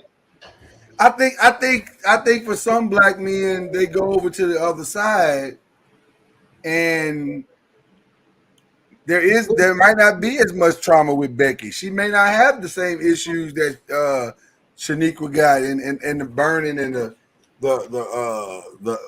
all of the pain and the mental anguish and all that stuff. And they like that peace, and they like, man, I'd rather have this peace than to have to bring me and her up. That's wonderful. Just as long as you don't put your hands on her because you're going to jail. Why it got to be the domestic violence? I'm just saying, it'll be all at peace until there's some type of disagreement. Then it's, I don't know what got into him. Put the handcuffs on him. He's going to jail. Mama knows you ain't always got to turn to violence. Something wrong with you. I'm just saying. You know. Sometimes it's just, I don't know. I'm just trying to understand why people. I'm just saying. Listen, tell them, Soror. You see, y'all stereotyping. Y'all don't watch me Lifetime shows. Lose your temper at that nice restaurant, then it's y'all don't watch me Lifetime shows. Sir, is there a problem here? Sir, is there a problem here? I'm disagreeing with my wife. Sir, we need you to step outside. Do you have any weapons on you? I'm having a disagreement with my wife. Whoops, sir, you going to jail. Problem is, Mama Noise, even with that, they're still not scared to do it. They're still doing it. So I mean, listen, that's okay. You got some risk takers. There's some risk takers, but how do you get black men to want to? And again, I still think black men are doing it, but I'm gonna stick with the story. How do we get black men to go back? As hard as that is to say, to go back to the black woman. I mean, I never thought they left, but how do you do that? And I'm not just asking Mama Noise. All the women in the chat, all the ones that's just speaking up. How do you get a black man to come back? Well, let me say this, Ron, to prove to you, I believe that there has been some leaving of the black woman going on. The more integrated we become, the more our dollars become equal with their dollars, even though it may not be totally equal. But the more financially we become secure, and we can move where our money allows us to move, the more we are leaving the black woman. You only have to look at the high schools across America.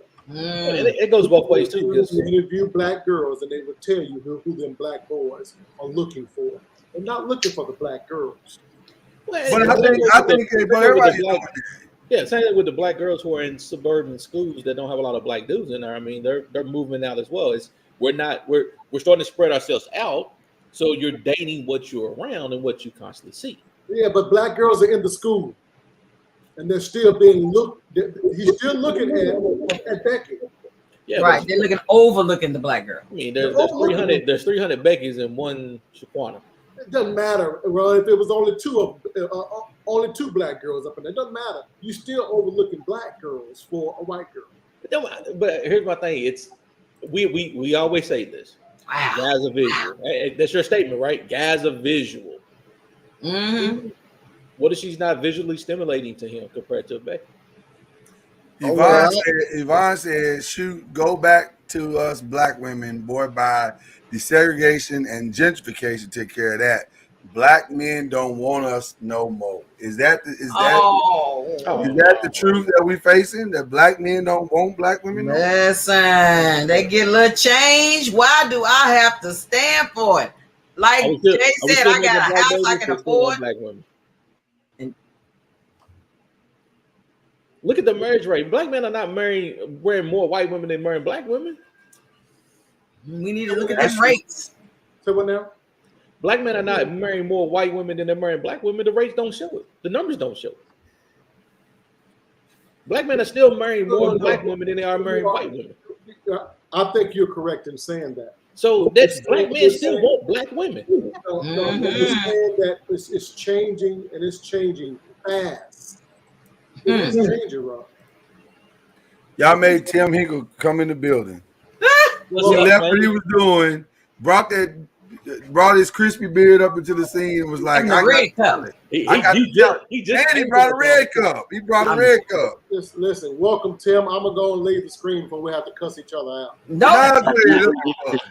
That makes for good TV. It ain't gonna be like that, my brother. We just have to agree to disagree. That's it. That's all it is. We do the Much same love, thing. my brother. Tim, we do the same thing with this nigga every day. Dang. White women are dating to marry and have babies. Look, they trying to have a Tiger Woods. They trying to have a Patrick Mahomes. They trying to have get just a little dab of the black men have these babies and make them super professionals or super athletes. You talking Hey, hold about on, one Papa, kid I'm out of still- every 300,000. I'm still tripping off the titty pink you had. You had a little titty pink thing going on there from the IU. Yeah, it was a flash. It was flashing. That was high school, so.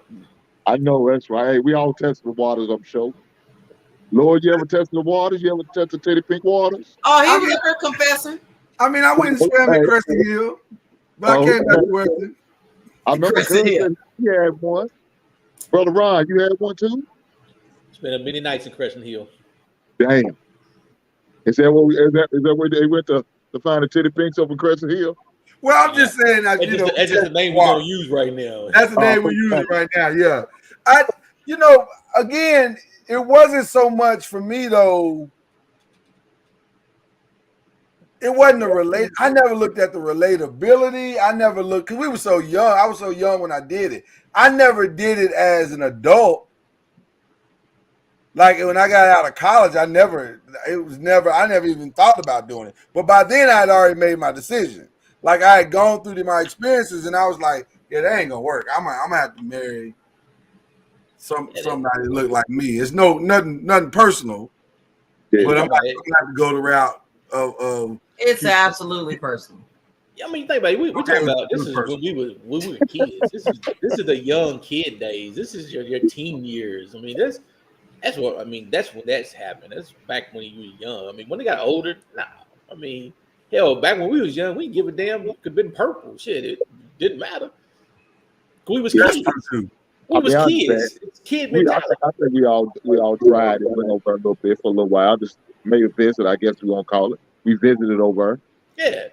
You know, I tested the water because I wanted some. They said that's the only one I was gonna get the oral pleasure from. So sisters wasn't giving oral pleasure. I said, let me go to the other side and see what happens.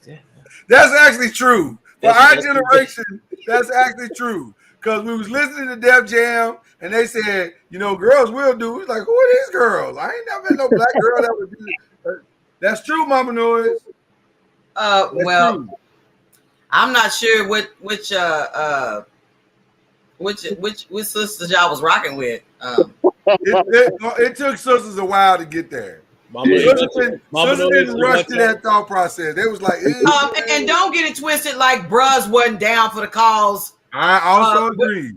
They was acting like that was off the table when it came to women as well, sir. And that only our Caucasian brothers was the only ones that was down to go downtown. We told you on this show before. Shit didn't change to 95. Well, let me answer Yvonne's question real quick because she asked me, did the Beckys come after I crossed? I'm trying to remember. I think there was like a couple, but not because I crossed. It was because I was affiliated with some other stuff on campus, and it had nothing to do with the letters. The letters didn't do nothing for the Beckys. The letters brought the sisters out. The letters was like, really interesting. Okay. So, hilarious. But I'm gonna tell you something. I don't know if we're giving up on each other though. Like what Yvonne said. I don't know if we just. Now we might not be riding for black women the way we probably should. You know what I mean? When you say riding for, what do you mean, Lord? Well, I mean, like, there's stuff that's probably happening to black women that we could stand up for and fight for a little better than we do. Like, you know, you see little microaggressions on the job and little comments that some people might make. And sometimes we don't stand up for our sisters on the job like we probably should. Like, hey, man, that's inappropriate for you to say something about that sister, man. Her hair is her hair, or something like that, or little things like that. I feel like there are times we could stand up for black women better than probably we should. Hey, I don't know. Maybe I'm not hip to that those type of scenarios playing out, but I don't really see it, man. They go to Thomas and they treat Thomas well, but Anthony gets shitted on. Oh You know, my Anthony gets shitted on at work. Thomas get all the love. I'm just saying. They say, Mr. Thomas, thank you for giving me a job. I'm just glad to be here. Like on Wednesday prayer meeting night. I'm like, dang. You're saying that black women kiss up to white men? Yeah. Come on. Cuz. I think it's the other way around, baby. I done been on many jobs where the white man's be extra nice to me. See what I'm talking about? Extra nice to me. I think we ought to do this. I said, I don't think that's what we ought to do. I think we you got should that big old booty. We like that booty. And then he's like, well, let's talk about Kenyatta. Maybe Kenyatta's suggestion is better. Yeah. You see what I'm talking about? Y'all see what I'm talking about? Sister, I mean, I can't change, that I'm Coco. I mean, he might like the Coco. Hey, and whatever it is, it works. Lloyd be like, Dad, I need to show up there. but hey, I did you, Mama Lloyd, did you shit on the brothers? Did you shit on Anthony? No. I did not disrespect my brothers. I didn't. Matter of fact, I tried to go out of my way to try to, befriend them and try to reach out to them because let them know we on the same team. Wow, Tara said most black women have no interest in. It's a stretch for a woman to go towards that pink meat. No, it ain't. Not anymore. Yeah, not anymore. Back in the day, I would say, yeah, not anymore. Hey, man, the options are, hey, listen, if you go to the grocery store and all the red meat's gone and all they got is fish and pork chops, you're gonna have to, if you want some meat, you got to get what's there. Yeah, you got to get what's there. Or turkey, you got to get what's there. And I think that's what's happening. That black women feel like the meat is gone, and they got to get what's left in the store. I don't want to know. Oh my gosh! But like I'm using one of the cousins. Do the math, cuz. If 50% of the brothers are locked up, the other 20% you say ain't man anyway. Don't leave the black women much option to choose from. Hold on, cuz. What does cuz mean by they ain't mean? What are you trying to say? I ain't gonna say what I ain't gonna say. Okay. I'm gonna read between the lines. I think I know what you're talking about. So if you do the math, just strictly on the math. You talking about. You So think there's 20% of us that are sweet? Damn. Listen, do I think it's that high? Yeah, I think it's. I don't know about 20%. That sounds high. Look, it ain't that high, y'all. If it's that high, our black women really are screwed. Do the math. Well, you know what they're gonna have to start doing, don't you? What's that? They're gonna have to start being golden girls. Shack it up. Oh, shh. I'll be by myself first.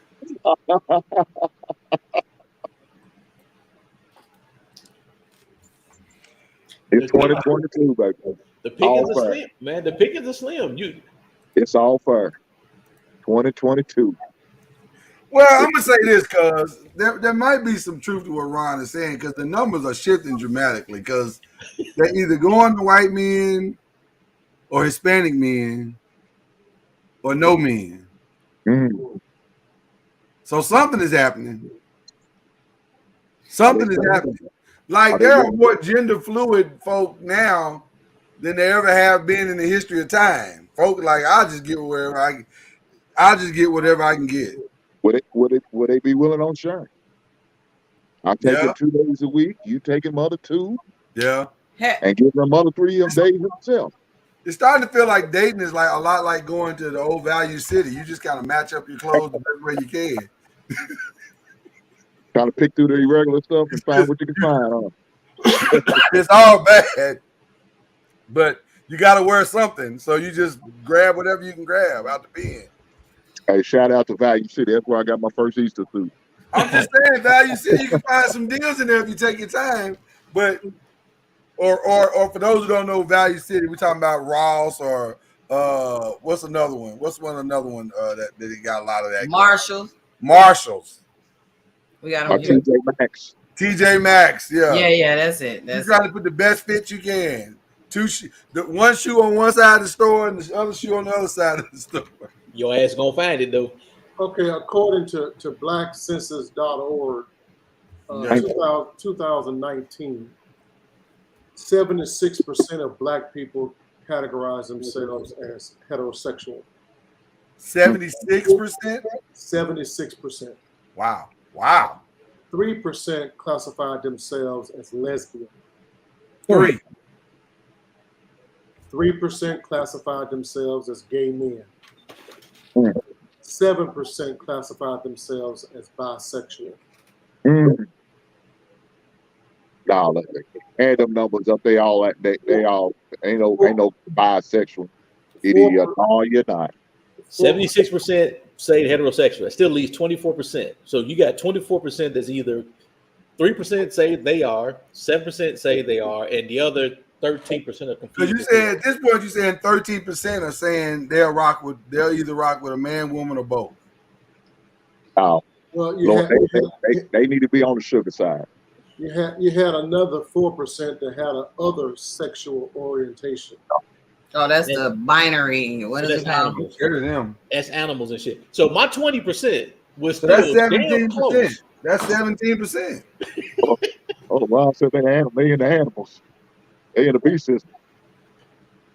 My math is pretty good, cuz I got pretty good math, man. And see, to Yvonne's point, that those percentages don't include queer, they don't include trans. Elementary. That's probably that other group. That might be that other. So let's work off that 17 or let's make it a 20%. Just a flat 20%. Because there's a lot of people that wouldn't identify to none of it because they don't want y'all up in their business. Okay. So let's say it's 20%. So if there's 380 million people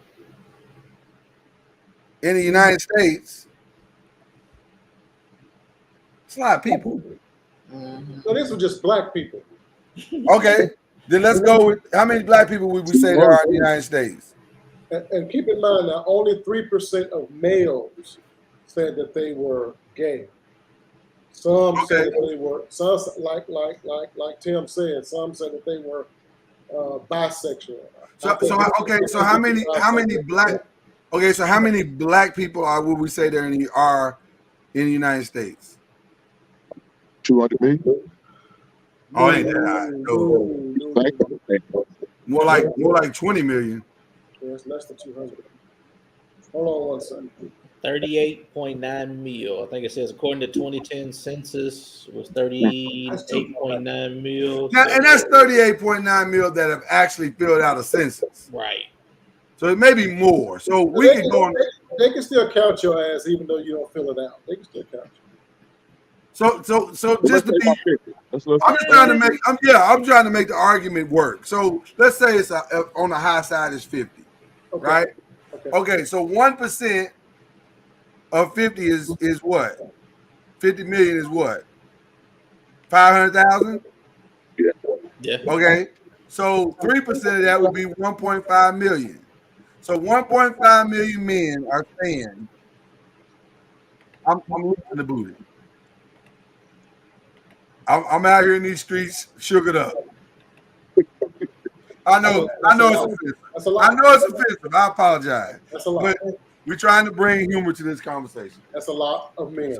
Okay, so now let's start with hold on, because this is good. So that's 1.5 saying I don't want no man, I don't want no woman. It's another They point. might take offense you calling them men. They may not Right, they identify. might take offense you call them men. Yeah. So now you got another hold on. 1.5 times 7. What is that? That's 10. 10.5. Because he said 7% was out here on that bisexual track. Yep. Okay. And women, I would assume heterosexual women don't want a bisexual man. I'm assuming that. I could be wrong, but I'm assuming that that's true. It may be part of the sharing, though. Right.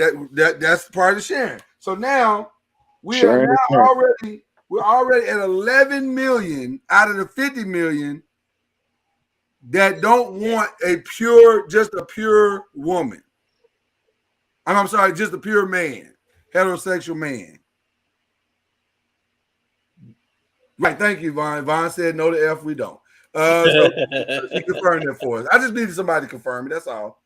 So now if you look at that number, 10, you're taking 10.5 off the table right off the top.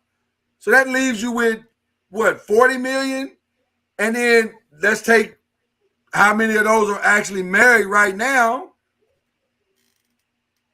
That makes it hard for women to find. That was the point we were trying to get to. How hard is it for a girl to find a heterosexual single male? It's damn hard.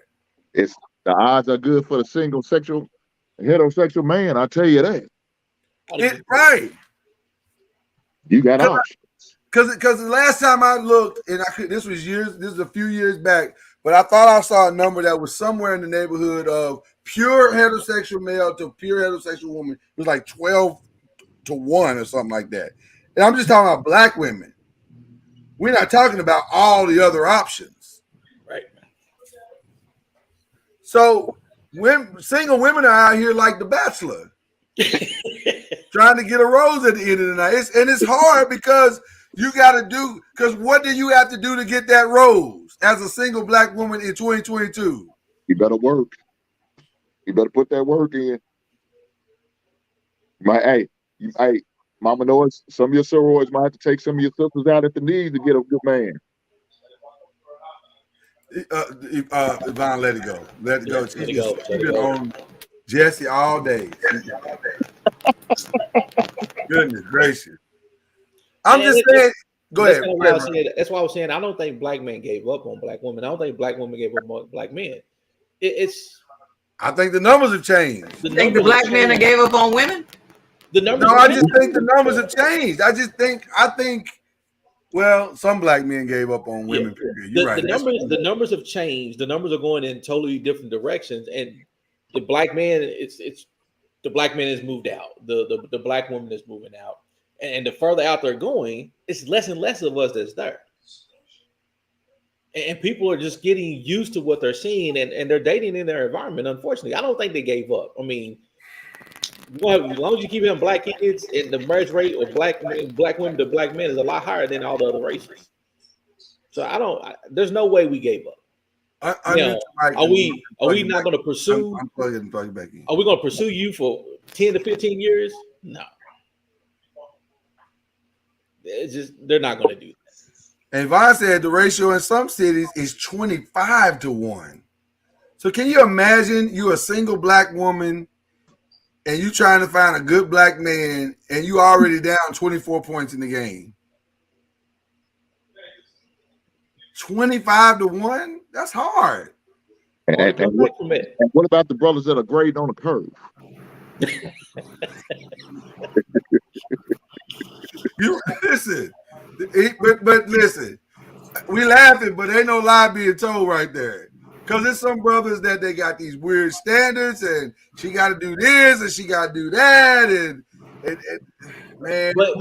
And I think think about that from a guy's point of view, or even from a woman. The guy's got this high-ass standard that he wants because he sees all the options out there because there's so many options. Yeah, because Instagram is just like a Sears and Roebuck catalog. So then, to that same point, Ron, shouldn't black women decide for themselves? Well, I got options too. Exactly. I can't be waiting around. I don't want to get in the 25-1 Olympics. I'm going to go get Jose. Yeah, he cut grass and he smelled like fertilizer, but he treats me right, and I can learn to cook enchiladas.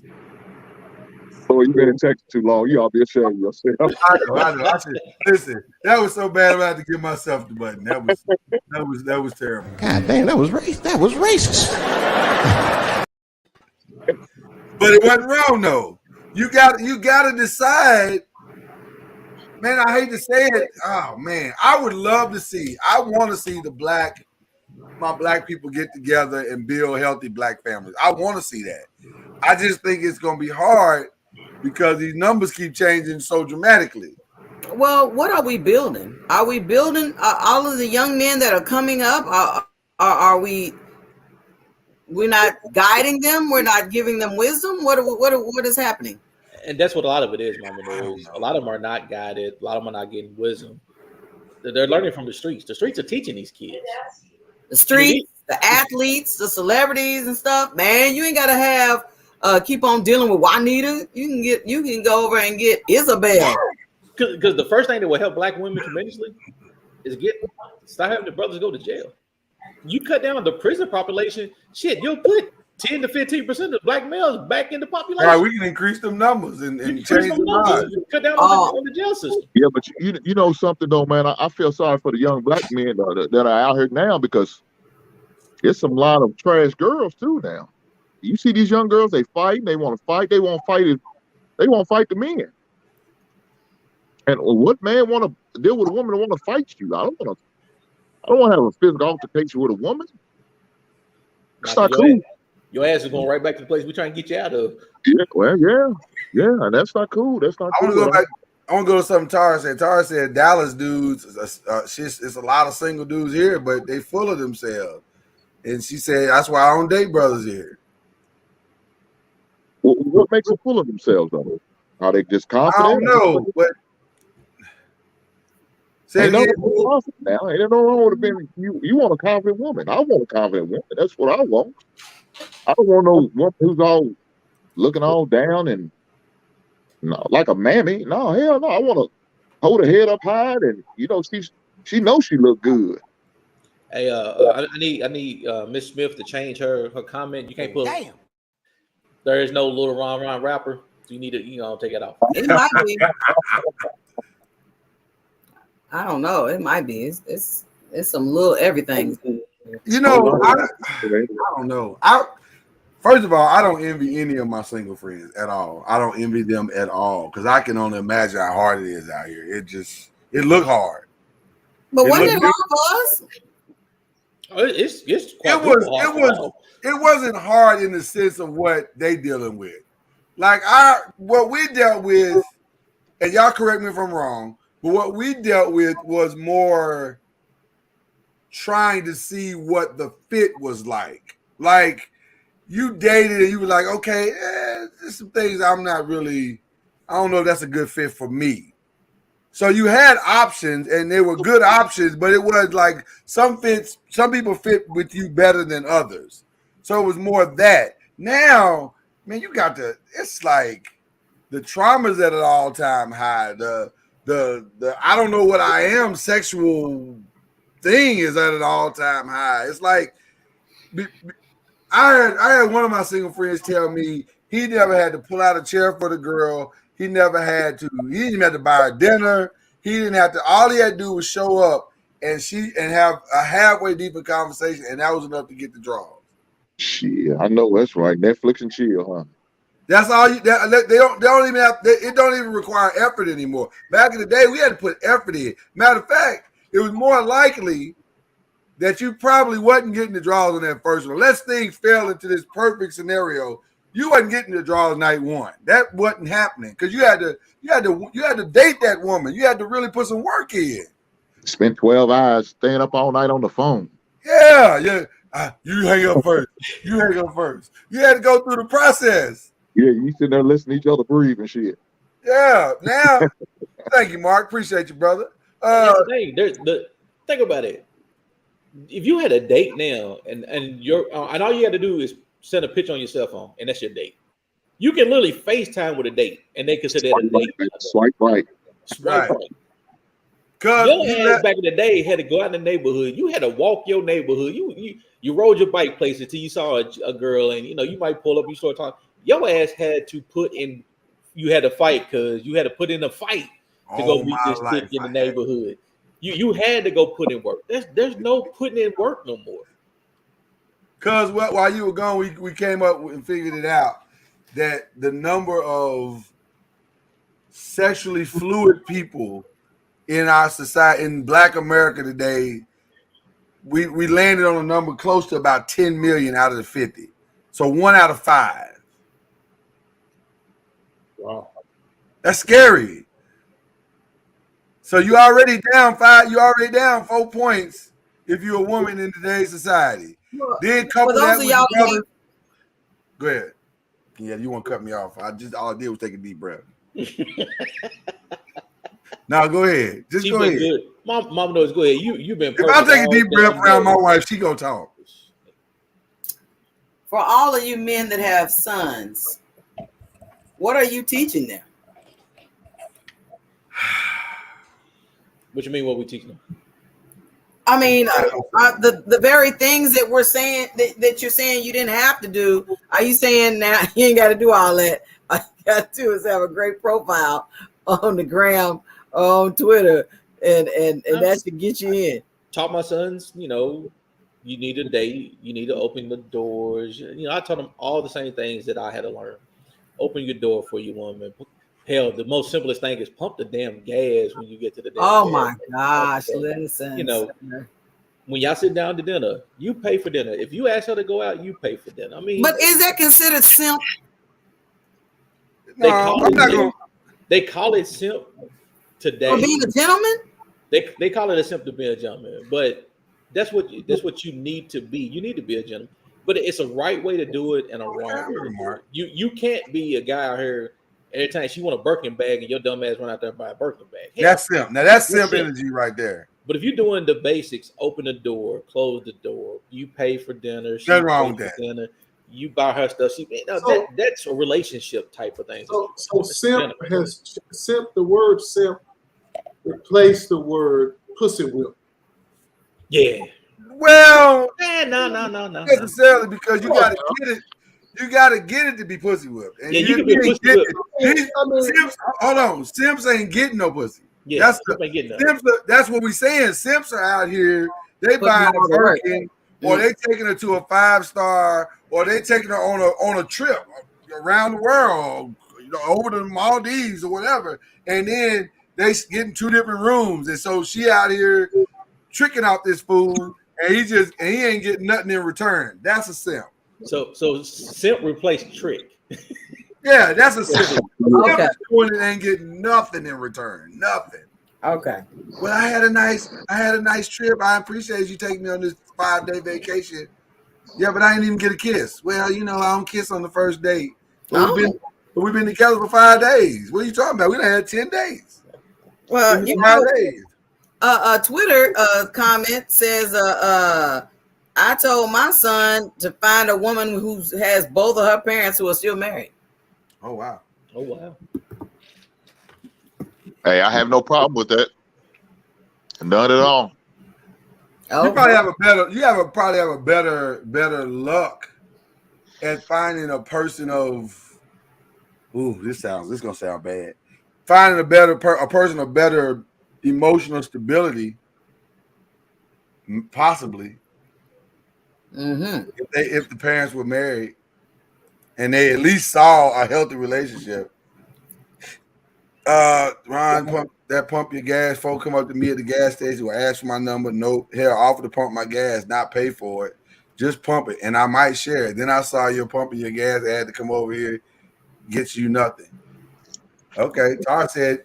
So for Tar, pumping the gas is better than paying for it. I don't know if that's true. Let's see if these gas prices keep rising. Yeah, the gas price keep going away. You want like, but it's teaching your kid, teaching your males what a gentleman should be, how a gentleman should act, and how they're supposed to do it for another female, and getting them to understand that. And I'm glad somebody brought it up. Rap music is exactly what it is. It's freaking entertainment. It's not real life in some cases. You can't be out here calling women bitches and whores, and it's after 7 o'clock, Lloyd, so I'm going to say it.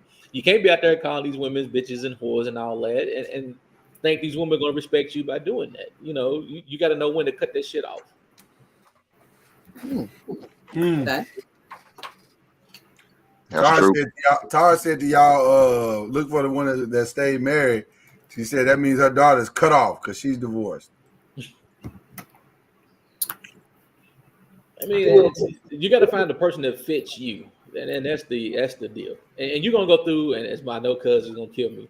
You're gonna go through a lot of, unfortunately, you're gonna go through a lot of women to find that one that fits you. Unfortunately, the numbers prove it. The numbers have always proved it. Might as well, hey, live your life. You might as well. What does that mean? Now, what does that mean? You're never gonna find it. Who's found the first one that ever dated and they're still with? You're right. You're right. You might go through. I ain't gonna say because I ain't gonna say a lot. I'm gonna rephrase my lot. You're gonna go through a couple to find the perfect one because you're still trying to find what you're looking for. You don't know exactly what you're looking for. 16. You don't know what you're looking for at 18. He's right. Mama knows a male does it. Enjoy the process, though. Enjoy the process. Most males at 17 and 16 is looking. Most males at 16 and 17, mama knows. Only thing that they know to look for is at home. Well, Kyrie, listen. That's why friendship is so important. You friends with somebody. You get to know somebody as a friend, and is that person potential for a relationship? Right. So you don't need to be trying to just find the first hole, and you ain't got to be out there trying to do all that. If you just be friends with people, you discover this is not the material that I want for a relationship. All this person could be is a friend in my life. Yeah, but you're gonna go through more than one. In the friend zone. Yeah. What is a man supposed to do? Keep on fighting like Cuz was simping? Cuz sipped all the way through. I can't keep on simping and staying in the friend zone. Eventually, I got to get in there. What? Yeah, but here's the problem. Now I'm speaking from the father and daughter perspective. Mm-hmm. Stop trying to get my child to take her drawers off. That ain't your job. Well, no, it's not about that. I'm just trying to get some quality time. Quality time ain't got to be having intimacy. Well, quality time is she answers your text. Keep my daughter gonna keep her drawers on. Just because you bought her a dinner don't mean she's supposed to take her drawers off. Go back. I know that's right. But go back to us when we was coming up. You met a chick. You're always trying to get to know her. But you're gonna meet another one. You're gonna try to get to know her. You're gonna meet another. You're gonna try to get to know her. You're going to keep meeting people till you get that fit that you're looking for. It's not always about getting the draw. The first 10 or 15 chicks. Your draw average, you might be 1 out of 15. You might be 1 out of 15. That's what Katina's asking. Do we date anymore? But you have to have that dating to figure out. But see, we don't date for the interview perspective. We date for the pleasure perspective, and that's where we mess up. Because if every time you go out, you're looking to be satisfied with pleasure of some sort, either emotional pleasure or physical pleasure or whatever, then you probably gonna get caught. You're gonna get caught in a situation that you don't want to be in. But if you are interviewing some folk first and saying, "Hold on, what is this? Who are you?" Like, ask some right questions and feel this situation out, and be just a little patient. Just have some patience about you so you don't get caught slipping. Yeah. But I think it's all about what you're looking for. Right. I mean, it's about what you're looking for. If you're looking to date just to, keep just for social, for the social experience, then cool. Date 20 women if that's what you want to do and you can afford to do it. Do what you do. But if you know there's a one woman, then don't date them or court her.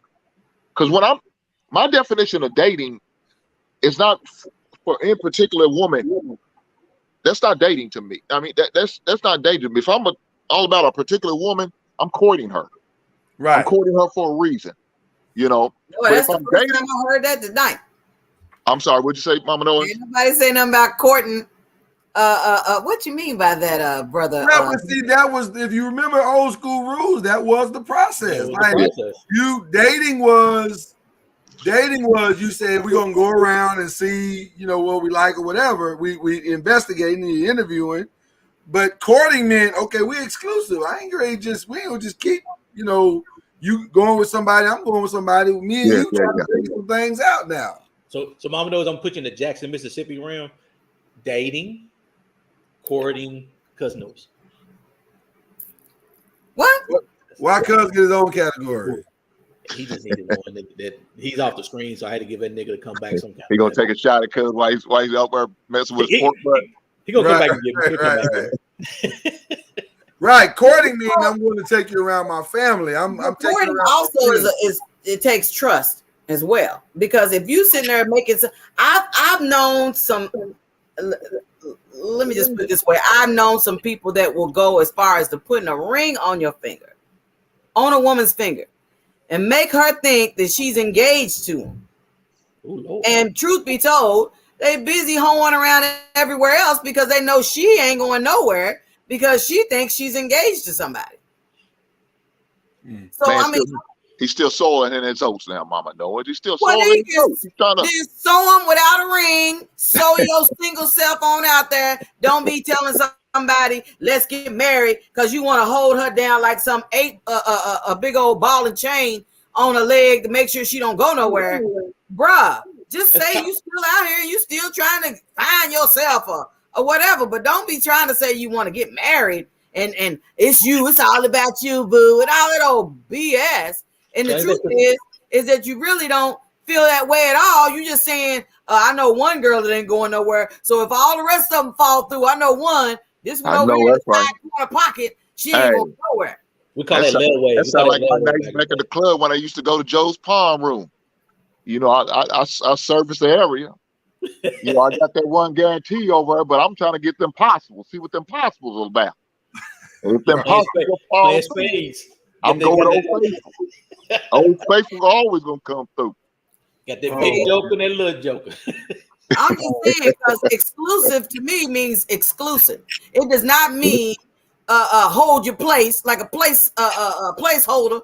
But now let's be honest. Let's be honest though, Mama Noise. We've done that on both sides now. Yeah. First kept an emergency thing on the wall where you crack the window and pull the header down.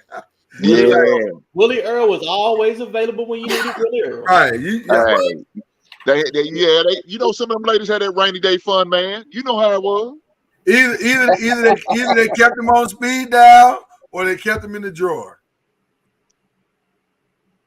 Wow. Big old, hey, it was some big old ugly dude hung like an elephant.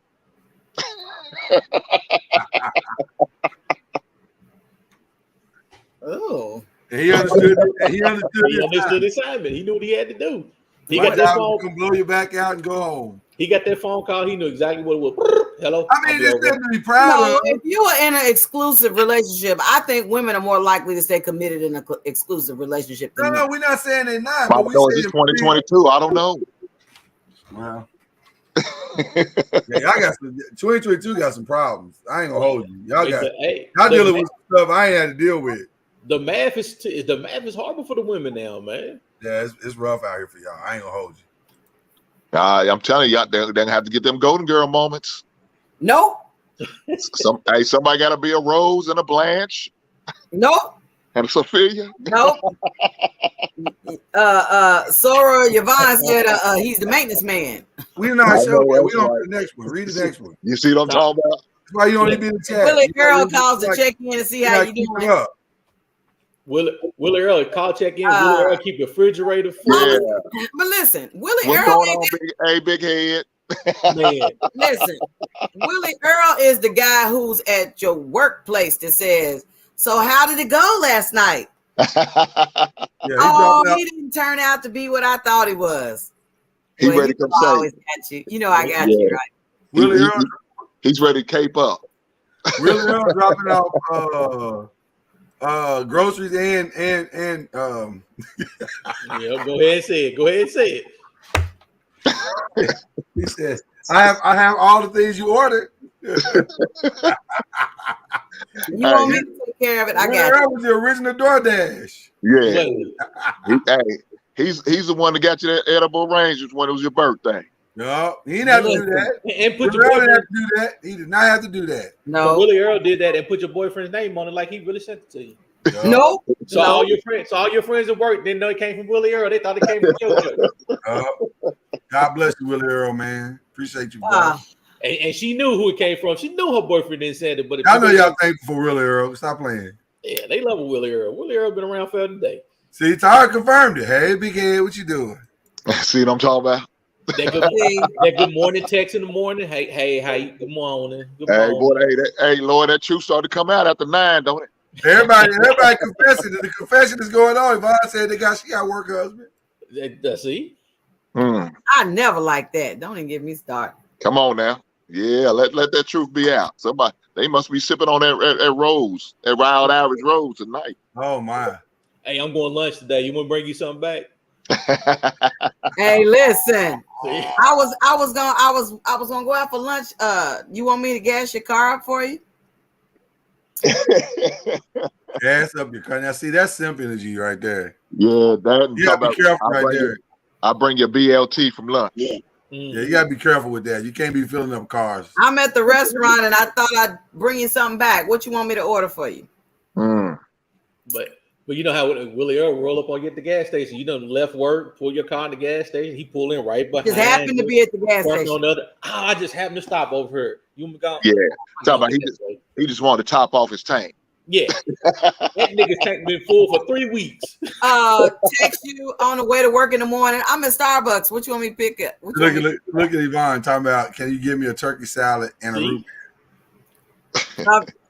That sounds like that was today's order. That sounds like real specific. Like the fact that I don't think it's coincidental that you rattled that off so fast. That felt very specific. See, that's what Thomas got. That's what Thomas got it today. Mm-hmm. That is hilarious. Fellas leave the door. What? Fellas leave the door open. No, Tara's right. It's like Willie Earl be knowing stuff. He'd be like, "Oh, she said it was pizza. I'm sorry." So things didn't go well last night. It's all right. It's all good. I picked up some breakfast on the way to work this morning. So maybe the thing we discovered tonight is that black men and black women ain't giving up on each other. Just the rules done just dramatically changed. The rules have changed. Well, when the odds get better, for one or the other, it's going to change. Yeah. So, wow. Now the rabbit got the gun. That's right, because Tom picks up breakfast in the morning. There you go. See what I'm talking about? Boy, does Tom have the same energy as Willie Earl? I don't believe same energy and be like, I already know you like the one without the sprinkles. Yeah, but look, Anthony getting shitted on. Get your ass back in the mail room. No, Anthony ain't got no money. Back in the mail room, Anthony. Anthony ain't got no money, and he ain't trying to share with nobody. Yeah, but he's stuck in the mail room. Tom's route to the draws ain't as clear cut. It might take him a minute. Yeah, but you said you gotta see it in your mind, and black women can't see it in their mind always. Like they're like, what if he ain't built like Leroy? Like Tara said Tom knows I have strawberry allergies. Yeah. Tom might not have the same skill set as Leroy though. But see, he'll wait you out though. He'll wait you out. See, I knew Leroy was gonna break your heart. Hey, Tom, I got tickets to the movies. Tom was gonna get her that chicken salad with the raisin in it too. The raisins. But you gotta think about it. Tom did that math. Tom noticed black women ain't got a lot to choose from because the brothers are gone. So Tom just like, hey, I can grab me 3-4 of them. I got a tuna sandwich on this one. I got some Starbucks on that one. I'll say this: I've watched me and Mama Noise. She got me watching 2 dating shows. The ones we talked about, The Ultimatum and Love Is Blind. And on both shows, the black sister was like, I'm just gonna go with these white men. I'm tired. And they seem happy. They like he can be trainable. Damn. So I guess to each his own. He can be taught. Do you say trainable? He using Teachable, rubber bands? trainable. Thank you, teachable. Not, trainable just sounds. Just I mean, what she say? He pays attention. So don't give up on us. We still in there. We We might still have a trying. different type of skill set that the black man be like, I ain't doing it. See, and the thing is, we pay attention. We listening to you. We do pay attention. We do listen. Scary. We're not saying like that. Yes, we do. Why you gotta say it like that? That is... We got that selective hearing, baby. It may not look like we paying attention to you, but we really are. We may say something the next day, but damn it, we heard you the first time. You got to tell me 4 or 5 times. I heard you the first time. Just don't ask me a question during a basketball game. Well, pick your moments carefully. oh, dang.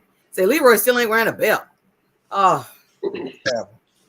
Well, that ain't Leroy. Leroy's a simp then, because you're a grown man. You're a grown man, ain't got no belt on. Come on. Especially if you're a grown man with no belt on at work, we got problems. Like, bro, what are you doing? Grow up. That's why he'll never come up out of the mailroom. He don't see himself getting any better. The baggy shirt on. No career goals about Leroy. Yeah, but him and Andy down there. Andy's working the copy machine.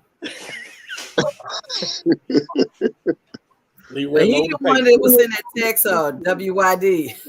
Yeah. Leroy don't know how to say good morning. He's the WYD shit in the morning. So, cuz, are you prepared to realize that the game has changed? I'm not.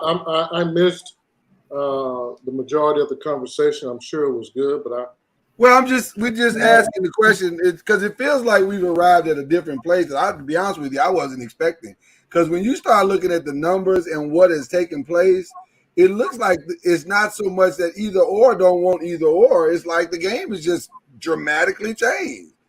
Mm-hmm. And so now you forced into options that you didn't think you'd have to entertain because those are the only options.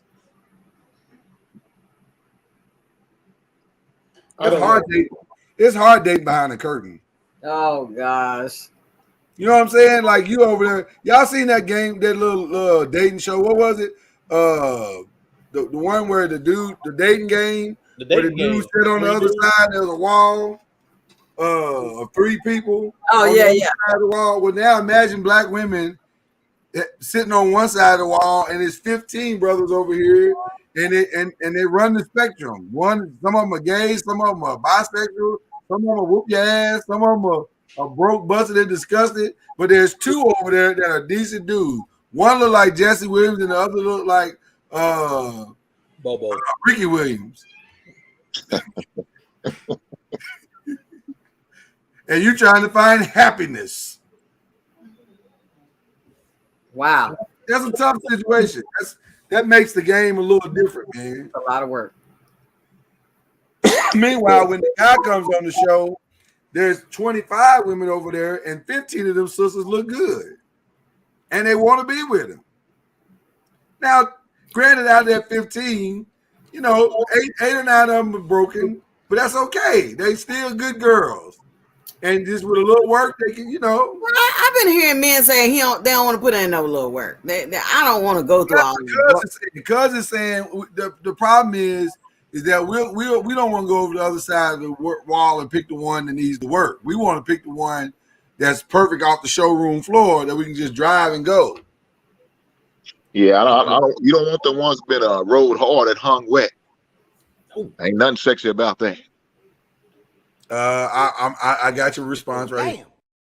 Wow.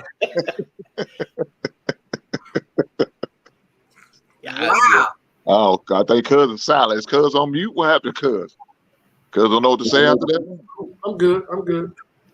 And the thing is, you're never gonna find a perfect. Something wrong with everybody. Yeah. You gotta figure out what are you willing to deal with? Fact. How much work are you willing to put in? Fact. Some brothers are willing to put a lot of work in, and some brothers are not. It's the brothers that are not. You got to ask them the question: why are you not willing to put the work in? What is it so bad about her that you don't want to put the work in? Yeah, if she keep talking about her baby daddy a whole conversation while we having dinner, let her go. You leave her at the restaurant. I mean, Trust me, we all want the black man to be with a black woman. Want the black woman to be with the black man. We all want that. It's a beautiful thing. Black love's a beautiful thing. Beautiful thing. We want them to fight for it. Hell, I want to see more black love on TV. I'm so tired of seeing that other shit. I know. You look at a commercial today, you don't even see black love. Nobody promotes black love. Nobody talks about black love. No, they'll show interracial couple in a heartbeat. I seen one where they show two black men. I guess that's what they consider black love. Yeah, that's not the same thing. You can keep that shit. Yeah. So black men, they gotta do. We have to do better. We gotta decide what we want, what we willing to put up with, and at the same time, black women also got to do better. They got to figure out what they want to deal with. So I mean, everybody can't go for a number 10. Ain't but 1% of number 10s out there. Hey, let Cuz in. I know he got some thoughts. No, I'm just listening tonight. I've been in there trying to feed these niggas in my house, so I haven't had a chance to follow the conversation. I apologize. You feeding the ninjas? Yeah, they came over to eat too, so I had to feed them. Well, you know how we do. Tara said y'all date Becky with the crankhead ex. Crackhead, I'm assuming that's crackhead. Yeah, they ain't been cheering, so let's not speak of exes. Oh wow, that's oddly specific as well. So I'm not gonna touch that one. But it's not everybody. It ain't everybody, Tyra. There's people that won't do that. You just had whoever that nigga was. He just sucked. Just say it like it really is. No, she said she meant what she said. Hey. But he may not be the one. Damn. I tell you, Golden Girl situation is real. Y'all ladies better. You know what? Let me ask this question. Let's skip the gay guys. Let's skip the heteros. I mean the bisexuals and all of those folks. The alphabet community. Okay. Right. Let's skip all that. Okay. Why is it so hard? Why does it appear to be so hard for a man to date a woman and do right by that woman? Why are we dating around so much? What is it that we're looking for? And then we have to understand, as we're dating around, we're leaving a trail behind us. And oftentimes that's a damaged situation that we're leaving behind for somebody else to come along. But we pretend that it's all the woman's fault. No. Because when you dating around, it's all fair in love and war. We had that. We just talked about it. While that's a bunch of bullshit. But I'm gonna let you have that one. Go on. Well, hear me out, cuz. Hear me out. Okay. When we say when you date, you can date as many as whoever you want, right? That to me. Now, when you're courting a certain individual, then that's different.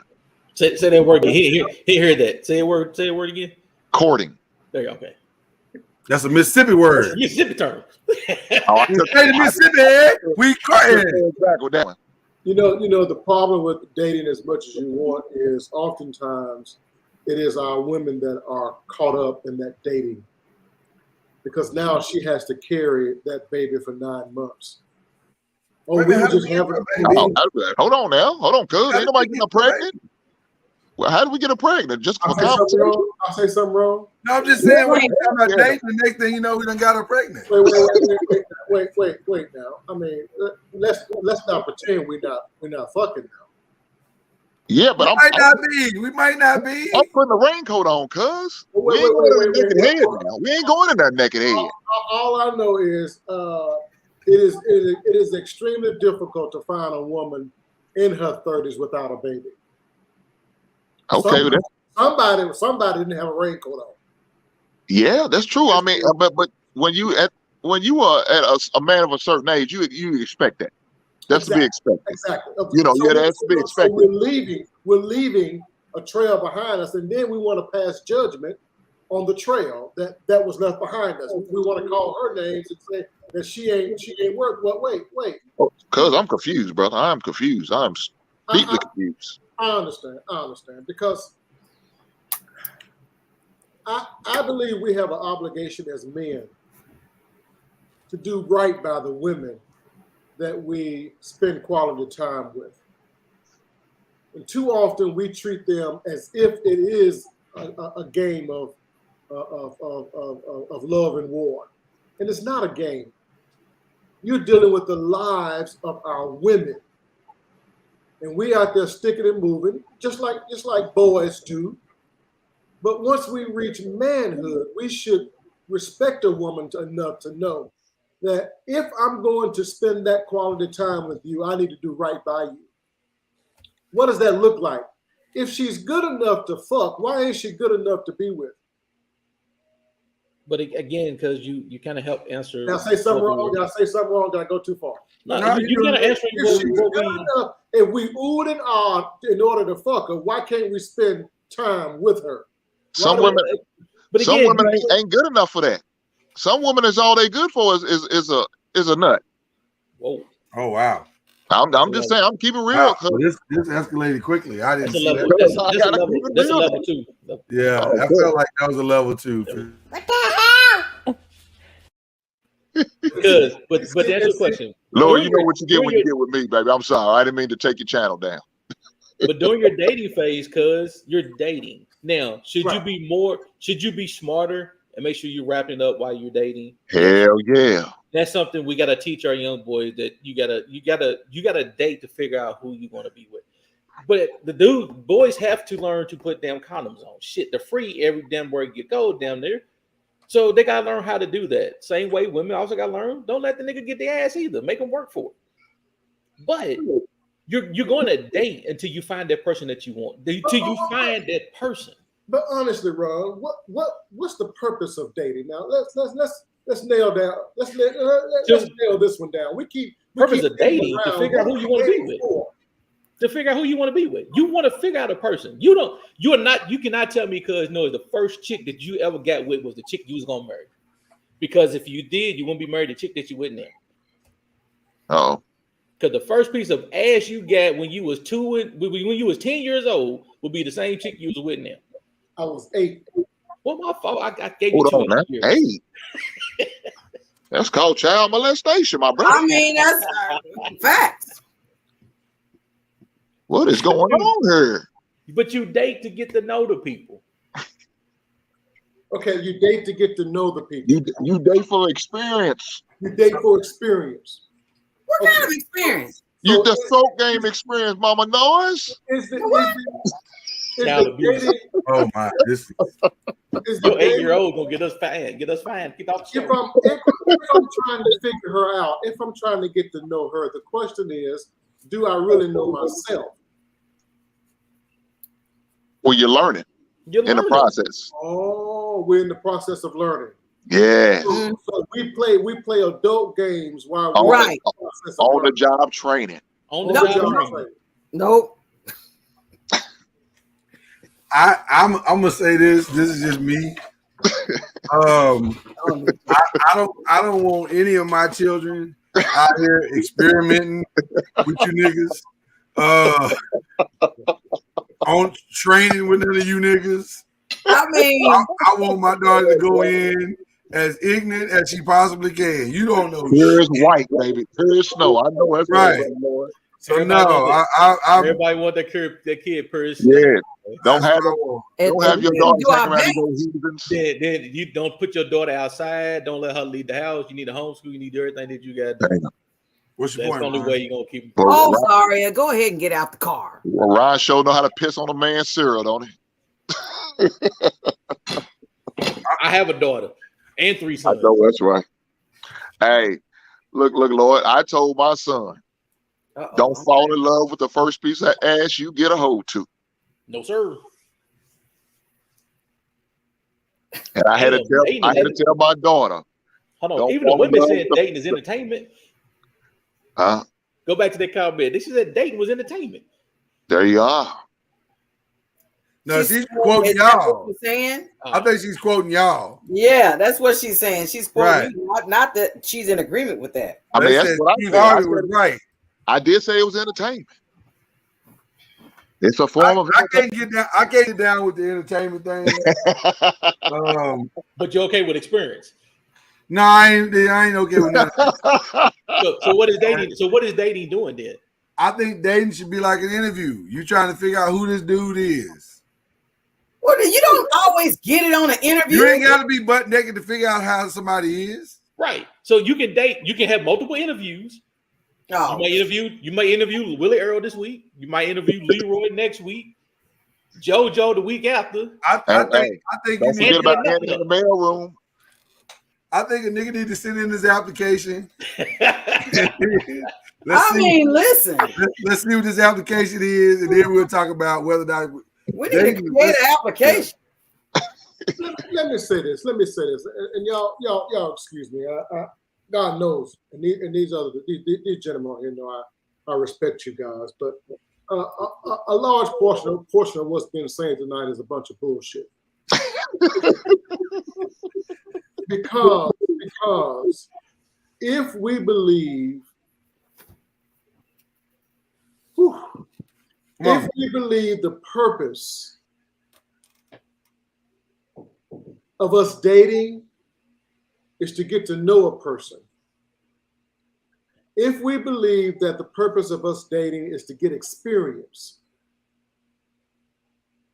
that proves to not be effective in the ultimate success of our marriage. There are cultures that pick your wife for you, pick your husband for you. And I guarantee you, they have a lot less of a pregnancy issue. They have a lot less damage to their women than what we do as a culture. Yeah, but in other words, we are living a sin-filled life. Now, I hate to go. Oh shit! Come on, I know not everybody believes, but we're living a sin-filled life, and we're expecting a good outcome from our sin. Because we've been cussing over like a bunch of heathens now. Don't do that. Don't do it. No. I'm one that don't believe cussing is a sin. To just be honest. Right on. But we're living a reckless life, a life that's not pure, if you will, and we're okay with it as much as possible. Boy, get as much as you can. I mean, don't fall in love with who you screw. But you talking about a Western society, though. You talking about a Western society. Exactly. And the Western society comes from where? The evil who? But come on, man.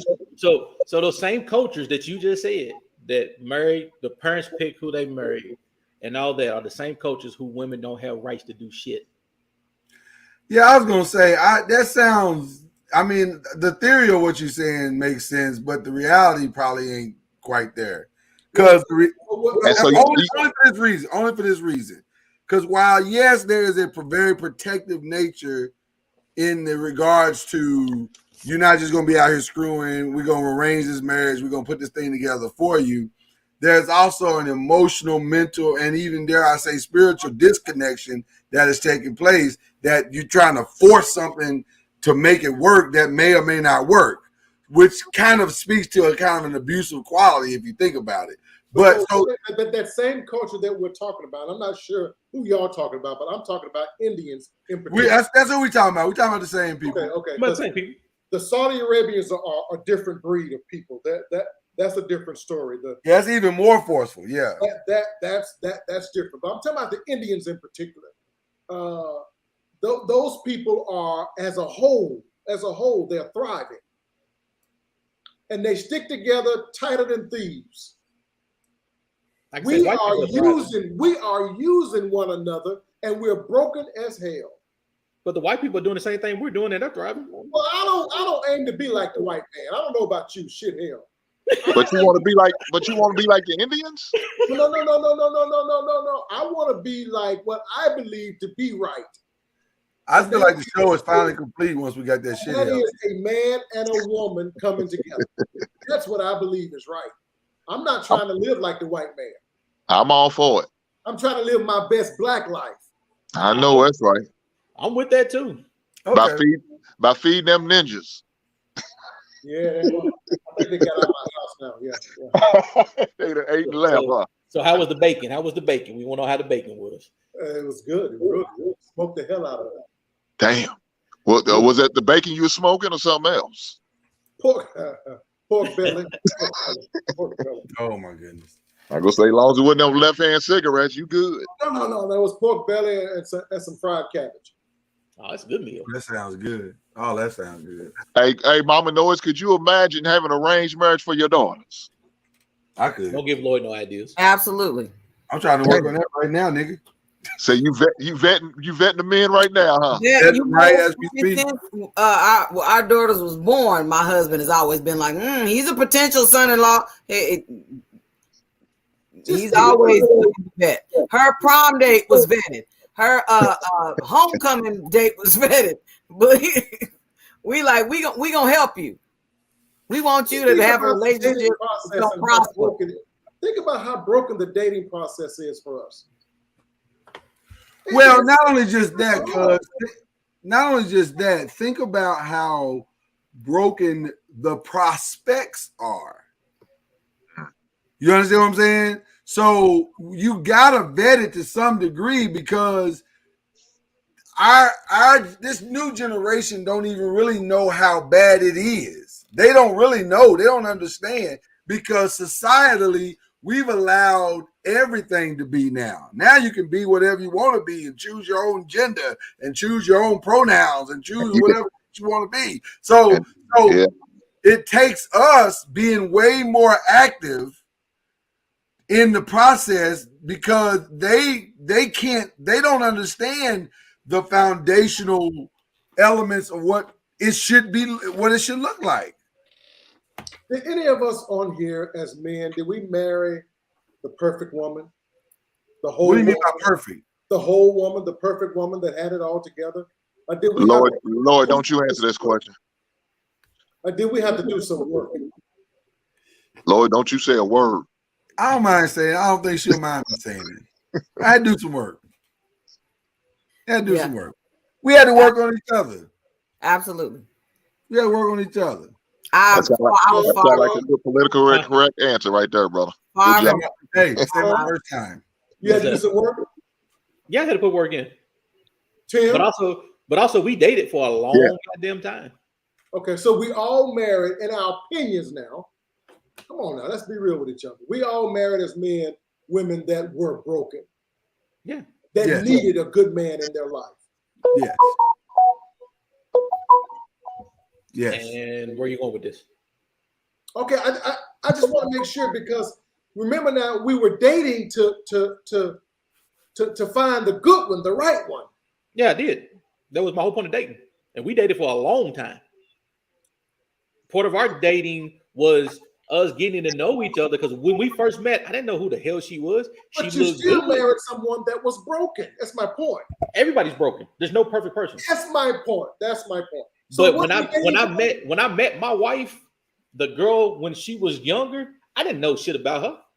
I knew her first goddamn name, and I knew she had a little body that I wanted to mess with. Hey. So we started dating. And through our dating process, we started learning more and more shit about each other. Oh, you fucked up. Oh, I'm fucked up too. What fucked up stuff can we fix? And we kept dating and dating. And then guess what happened? We eventually got married. Why? Because we dated to figure out who the hell each other was. And she had shit that I liked. I had shit that she liked. And you were willing to accept some flaws. Yeah.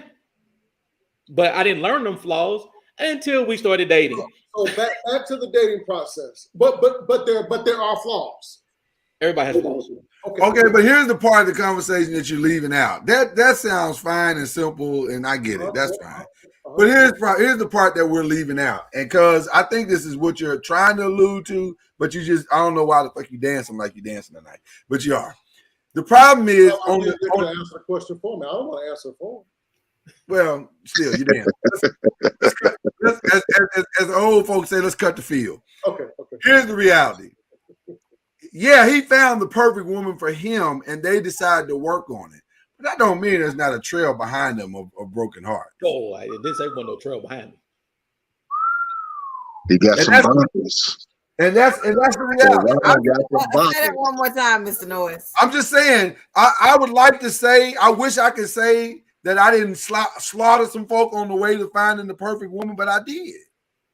I'm guilty of that. And I will have to own that to the day I die. Now, I'll tell you this, full transparency, some of those that I've had the opportunity to go back and apologize to, I have. I said, you know what? I was not mature enough back then. I made a lot of mistakes. Please forgive me. And some of them forgave me. Not all, but some forgave me. Said Lloyd was like OJ out here. I never choked anybody out and left them for dead in a bed. That wasn't. Left some bodies out there. Right, and left the bloody glove by the fence. I never did that. No. And because nothing I can say you about can't say that, Tim. This is recorded. Yeah. Oh, okay. I'm sorry. And the other part of like Lloyd's story, I got those bodies, and I never left a kid with any of those bodies. Right. I never did that. I was mature enough to know that whatever I do has consequences. Hold on, Kyrie. They got questions for you in your eloquent way you put that. They saying so were y'all dating the whole time, or did it transition into courting? Oh, it's all wrong. Okay. Yes, it transitioned into courting. Like, that so was y'all dated the whole time. We dated, and it turned into courting, and once we got through the courting, we got married. But again, I had trails. I got trails of bodies. Well, okay. But at the not same you. I'm time, talking about Twitter. Twitter said something they had no business. I have no kids. I have no kids inside them because I wasn't mature enough to make sure I did what was right to ensure I did not have those kids. Okay. I know what I was going. So do any of us have kids outside of our marriage? I don't. I had a kid before I got married. Yes. Okay. But that was before he got married. And to be full transparent, if I had a kid by another woman, I never would have got married. If I had a kid by multiple women, I never would have got married. And I put that on everything. Cause I'm a reformed man, whore. I can admit that. I'm reformed though. Yeah. Well, we all are. Yeah. And Tara asked a great question. She said, understood so are women accepted with body trails? I'm going to just speak for mine, and I'm going to say, listen, I never wanted, this is just me. Oh, God. Is Zaria gone? She gone? She might not want to hear this part. Said that she was. She gone?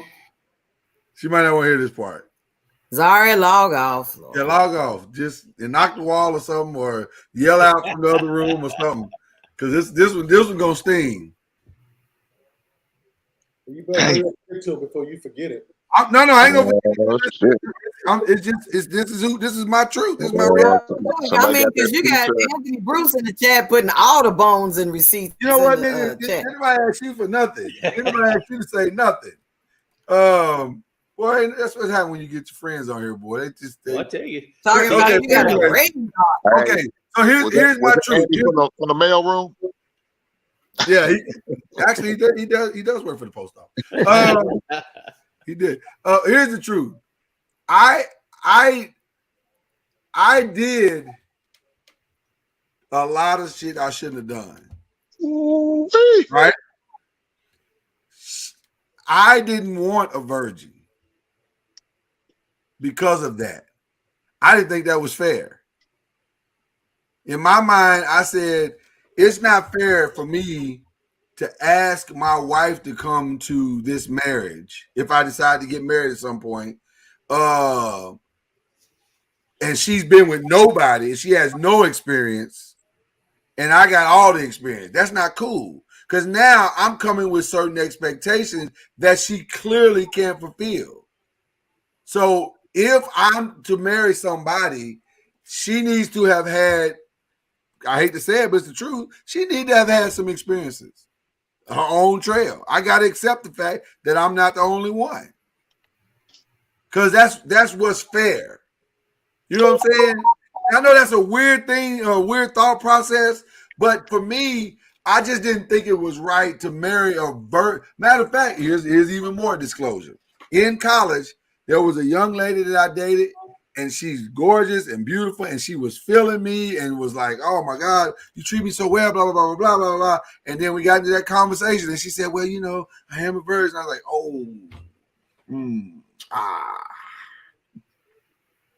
yeah, this ain't gonna work. And I broke her, and I admit I broke her heart because I was like, you have never been touched by a man. Man. The first night that you, and clearly you did this for, spiritual purposes. You felt like this is your faith. Now I ignored my faith and was slaying shit, right? So that's what I did. And that's the choice that I made, right? But it ain't fair for me to take you from your journey of wanting your husband and you to have this special night together where you both showed up as virgins, and that ain't cool, man. So either you coming to my side or I'm gonna have to leave you alone. Lord, you better than me. I would have brought her to the dark side, baby. Yeah, I was trying to be a good dude, Tim. I really was. Call me Darth Vader. Oh my gosh. I mean, he's right though. I'm with Lord. I wouldn't have did it either, Lord. I couldn't. You were like Malcolm Little in terms of what he did to Laura. But see, the point is, we're all leaving the damaged goods behind. Right, I still damaged her. It was just a different way. And we all can be honest with ourselves. we did that. We know we did it. Yeah. And by the way, she married a virgin, and they both had their own situation. Well, so I was your issue with that virgin, I don't quite understand that one. Because I can't say every person that you left behind, you damaged them. You didn't damage everybody that you left behind. Well, that's true. That's a good point. There's no way in hell you damaged everybody that you left behind. Because some of us both understood what we was doing. That's true. But some of us, yeah. That's true. That's true. Men. That's true. Yeah. We were getting what we were getting because we wanted to get what we wanted to get. Right. For entertainment purposes, baby. Entertainment purposes only. And not every girl that you ever dated, you talked to, you hooked up with, not every single one of them was sex. Some chicks you met, y'all kicked it, y'all hung out. Y'all ain't fuck. Just because y'all kicked it and hung out. Y'all kicked it and hung out. It just didn't work. It doesn't mean that you knocked off every one of them. I ain't never done no shit like that.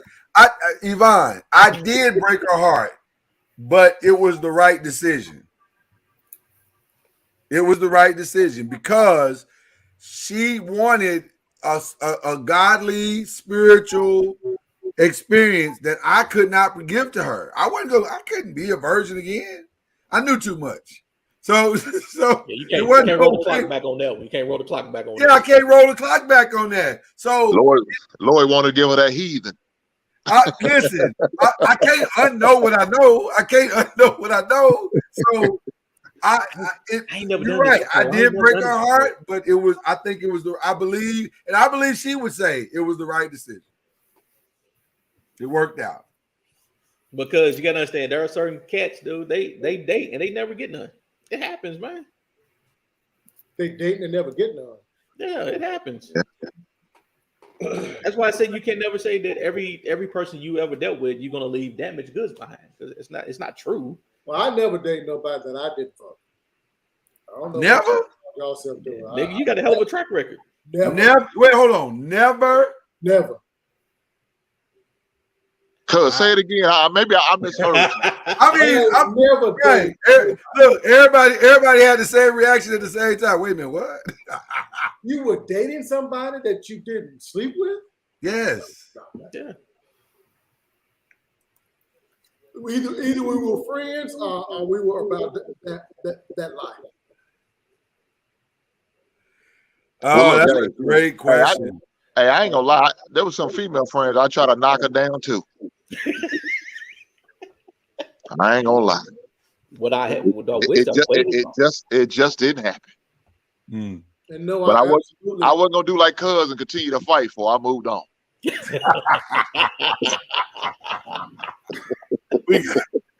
Yvonne asked a question. She said, "Does anyone here wish they had waited a bit longer for sex?" Nah. Hell no. Hell no. Yes. Hell no. I say yes. Absolutely. Absolutely not. I say yes. I loved it Miss too Smith, much. have you ever had it? Miss Smith, have you had it? Hell no. Cause they want you to write a book. I'm not, they just like That nigga need more than the book. I want to show. the many adventures of Cuz Noise. I mean, listen, This Just nigga out here betting slaying. this nigga betting 1,000. Cuz is like Game of Thrones. He out here just slaying dragons, just like slaying. And that's probably the difference with that, because we see it differently than Cuz. Because if he's betting 1,000, he's definitely going to see it that way. For us, Right? He's speaking. We might have betted. If we betted 20%, it was still good. I probably betted like 5 something. You know what I'm saying? I was like, nah, I don't want to do that.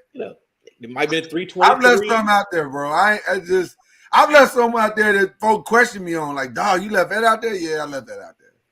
Mama knows you married a man whore. No, that's not true. That's not true. Not true. Because everybody had those ones that you started. Am I right, Mama knows? I tell the truth when I said that. No, I was more of a serial monogamist. Twice if it was true. Don't blame for him, baby. Don't blame. I won't, baby. I was a serial monogamist. I know that's right. I'd get in relationships, and then if the relationship, So you wasn't like Cuz betting 1,000 out there. No, I wasn't just slaying everything I saw. No, that ain't what I said I did. Oh, okay. Well, you said you never dated somebody. And didn't knock it out. Clean it up, Cuz. Clean it up, Cuz. Now, who were you dating that you didn't sleep with? The one girl, there was several girls that I dated and didn't. I was like, nah, but we didn't date that long. Like we didn't date that long. Let's put it like this: all the girls I dated when I was a kid, they were church girls. They were church girls. So you laid hands. They were horny as hell. They were ready. They were ready. Yeah, a lot of prayer meetings at your house. A lot of prayer meetings. They were ready. A lot of prayer meetings. I didn't have to fight hard at all. Yvonne's question, she said, let me rephrase the question. Looking back, do you wish you lost your virginity to someone other than the first person you gave it up to? No. Oh, yeah. Oh, absolutely. Yeah. Oh, yeah. Oh, yeah. Without she was a little older than me, so I think I was. Yeah, I was going to say, mine was janky. Mine was kind of janky because she was. Yeah, I had the neighborhood freak. Yeah. No, I had the pastor's daughter. Damn. See, right, Tara, Cuz up there turning out the church women. Well, let me give you the appropriate drop for that. Oh my God. You ain't never lying. So, I mean, I want to keep it in theme. Jay, they try to that man trying to lead you to Jesus, and you leading this girlfriend, you leading this daughter the wrong direction. Took her the wrong way. Taking her straight to hell. So if with our brokenness, you're right, we have agreed that we left trail of damaged women with our brokenness because we were young, immature, didn't know what we was doing. We was doing what we was doing, but we didn't fully understand the ramifications of what we were doing. No, I don't agree. And that same girl lacked a father in her life more often than not. The pastor's daughter?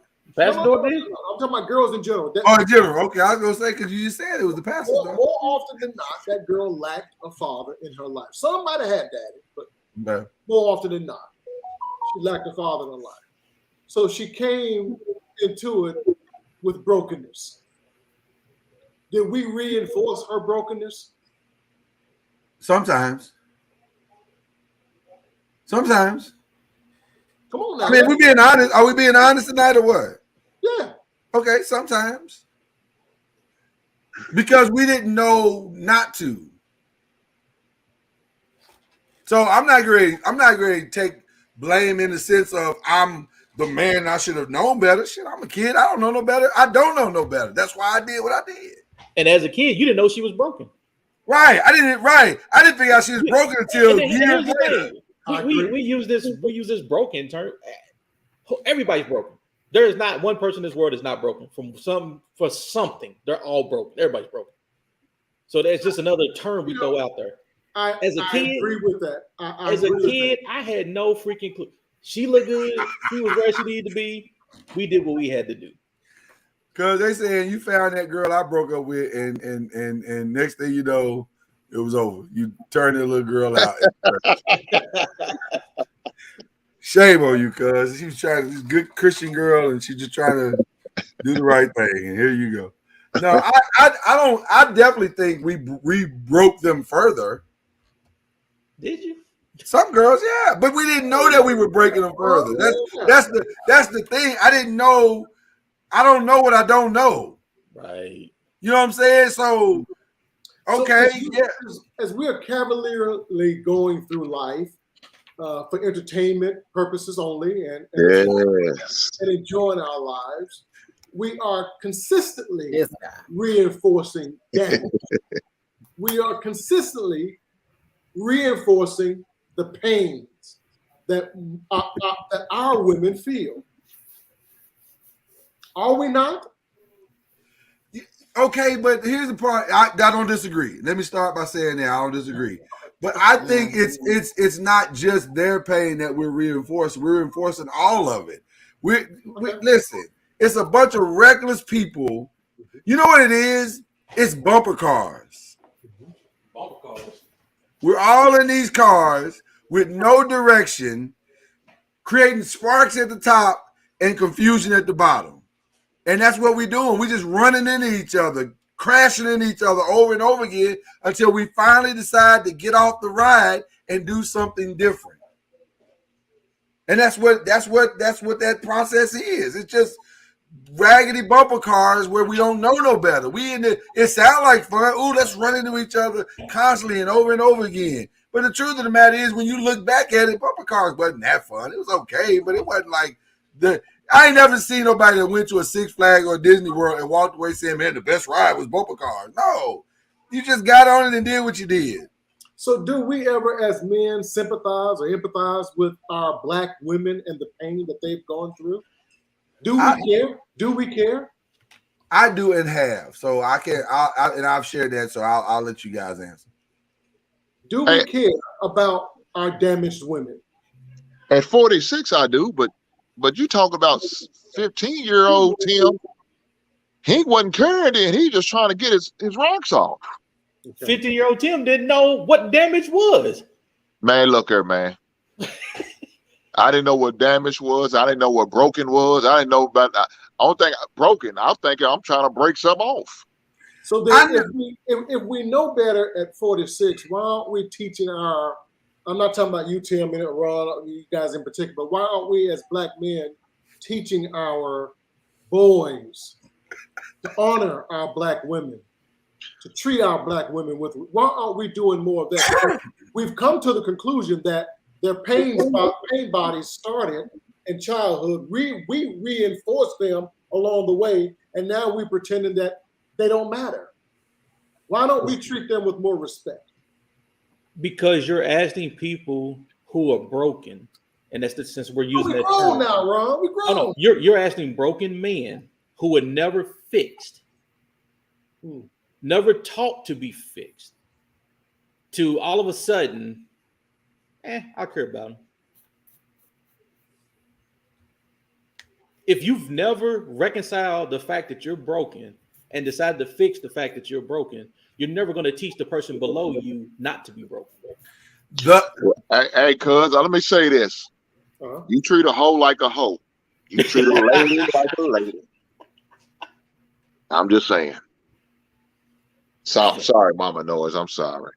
We definitely going to have to part two this one on Thursday and get some more women in here and see where this takes us.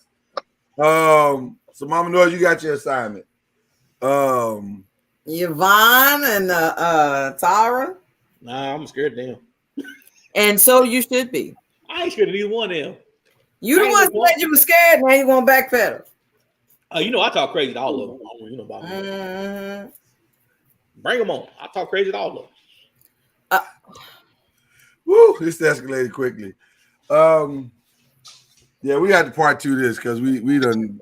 But I knew this was going to be a hot topic. This is one of them ones where there's not enough discussion on it, and when you finally dive into it, it's a little deeper. But I will say this: the one thing I'm gonna walk away from, because I never considered it until today, that the numbers have changed so dramatically that maybe the frustration is bigger than just a miseducation or even a disinterest in helping one another, because maybe it's just the numbers are so dramatic, you don't know where to start. Like, I don't know where to. I'm going to try to do my part, but man, there's so many guys. Man, listen, we talked about this the other day. Man, when you got options, that ain't always a good thing, because options sometimes produces arrogance, and arrogance will definitely reinforce brokenness. Yeah, because y'all act like y'all go to Golden Corral every time because y'all got so many options. Well, but that's what society. That's what's happening in our society. We just said 10 million brothers out here saying they want meat instead of soup. Mama Noise.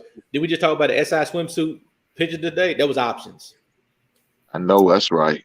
That ain't the options for everybody. Y'all just looking in the window shopping. Ain't nothing wrong with that. But if I can go window shopping every single day and I can pick something out the window, But see, here's the problem with what you're saying, Mama Noise. We can go window shopping still. Y'all can't do that. Y'all shit on back order. 3 to 5. 50 that's to what 25. that's what I'm saying. Black men are on back order. It ain't a lot of great black men no more. Stuck on that boat from China. We trying to listen. The factory that shut down during COVID. We trying to build y'all some more black men. Some bad situation out here. Black men don't got that made in the USA tag no more. No, man, listen. Tara said she in a whole city with single black men that ain't worth shit. Damn.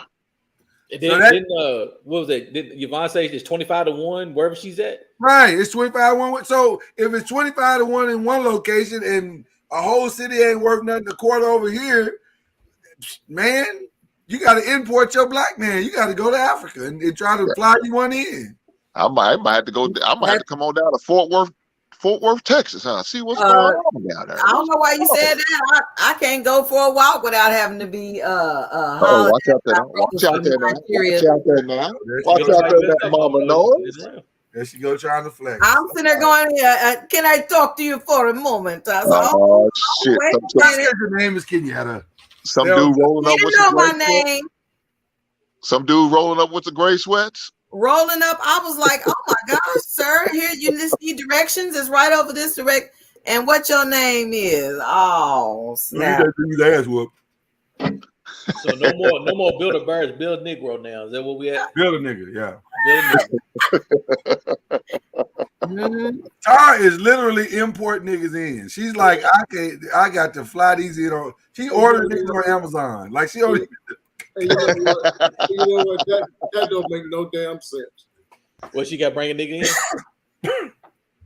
As if niggas the next state over are different than the niggas here. Come on, it might be. Maybe New Mexico niggas are better than Texas. We just finished talking. I'm from a different location than you guys. We spent time in different states. Men are pretty much the same.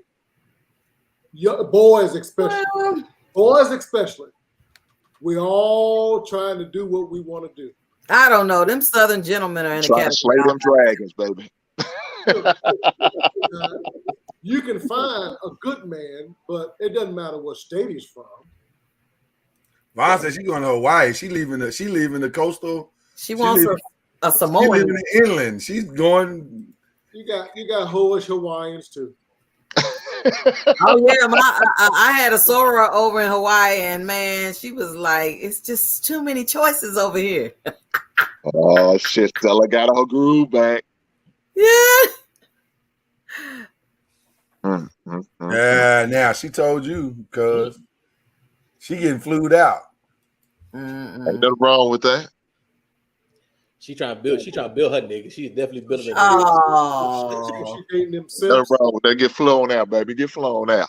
Yeah. Mhm. All right, Southwest is always flying. listen, y'all enjoyed this. I know you did. We coming back with the part 2 on Thursday because tomorrow we got the 5. And so we got a lot to talk about. The playoffs is insane right now. Just when you think you got it figured out, you don't. Y'all better leave Chris Paul alone. It's crazy right now. So, but we having fun, man. I'm glad, Tim. I'm glad you pulled up, man. Yeah, Always for sure. a good time when you pull y'all up, brother. thank you for having me. Y'all thank you for having me. Yeah, Thanks always for a good coming. time when you pull up, brother. But we will be back. This will replay tomorrow, so y'all can enjoy it again in the morning. All the foolishness, and then we'll be back on Thursday night to do it all over again. So appreciate each and every one of y'all. Have a great what is this, Tuesday? God, dog, I can't remember the day. Tuesday. Y'all have a great Tuesday. We'll see y'all back on Wednesday or Thursday.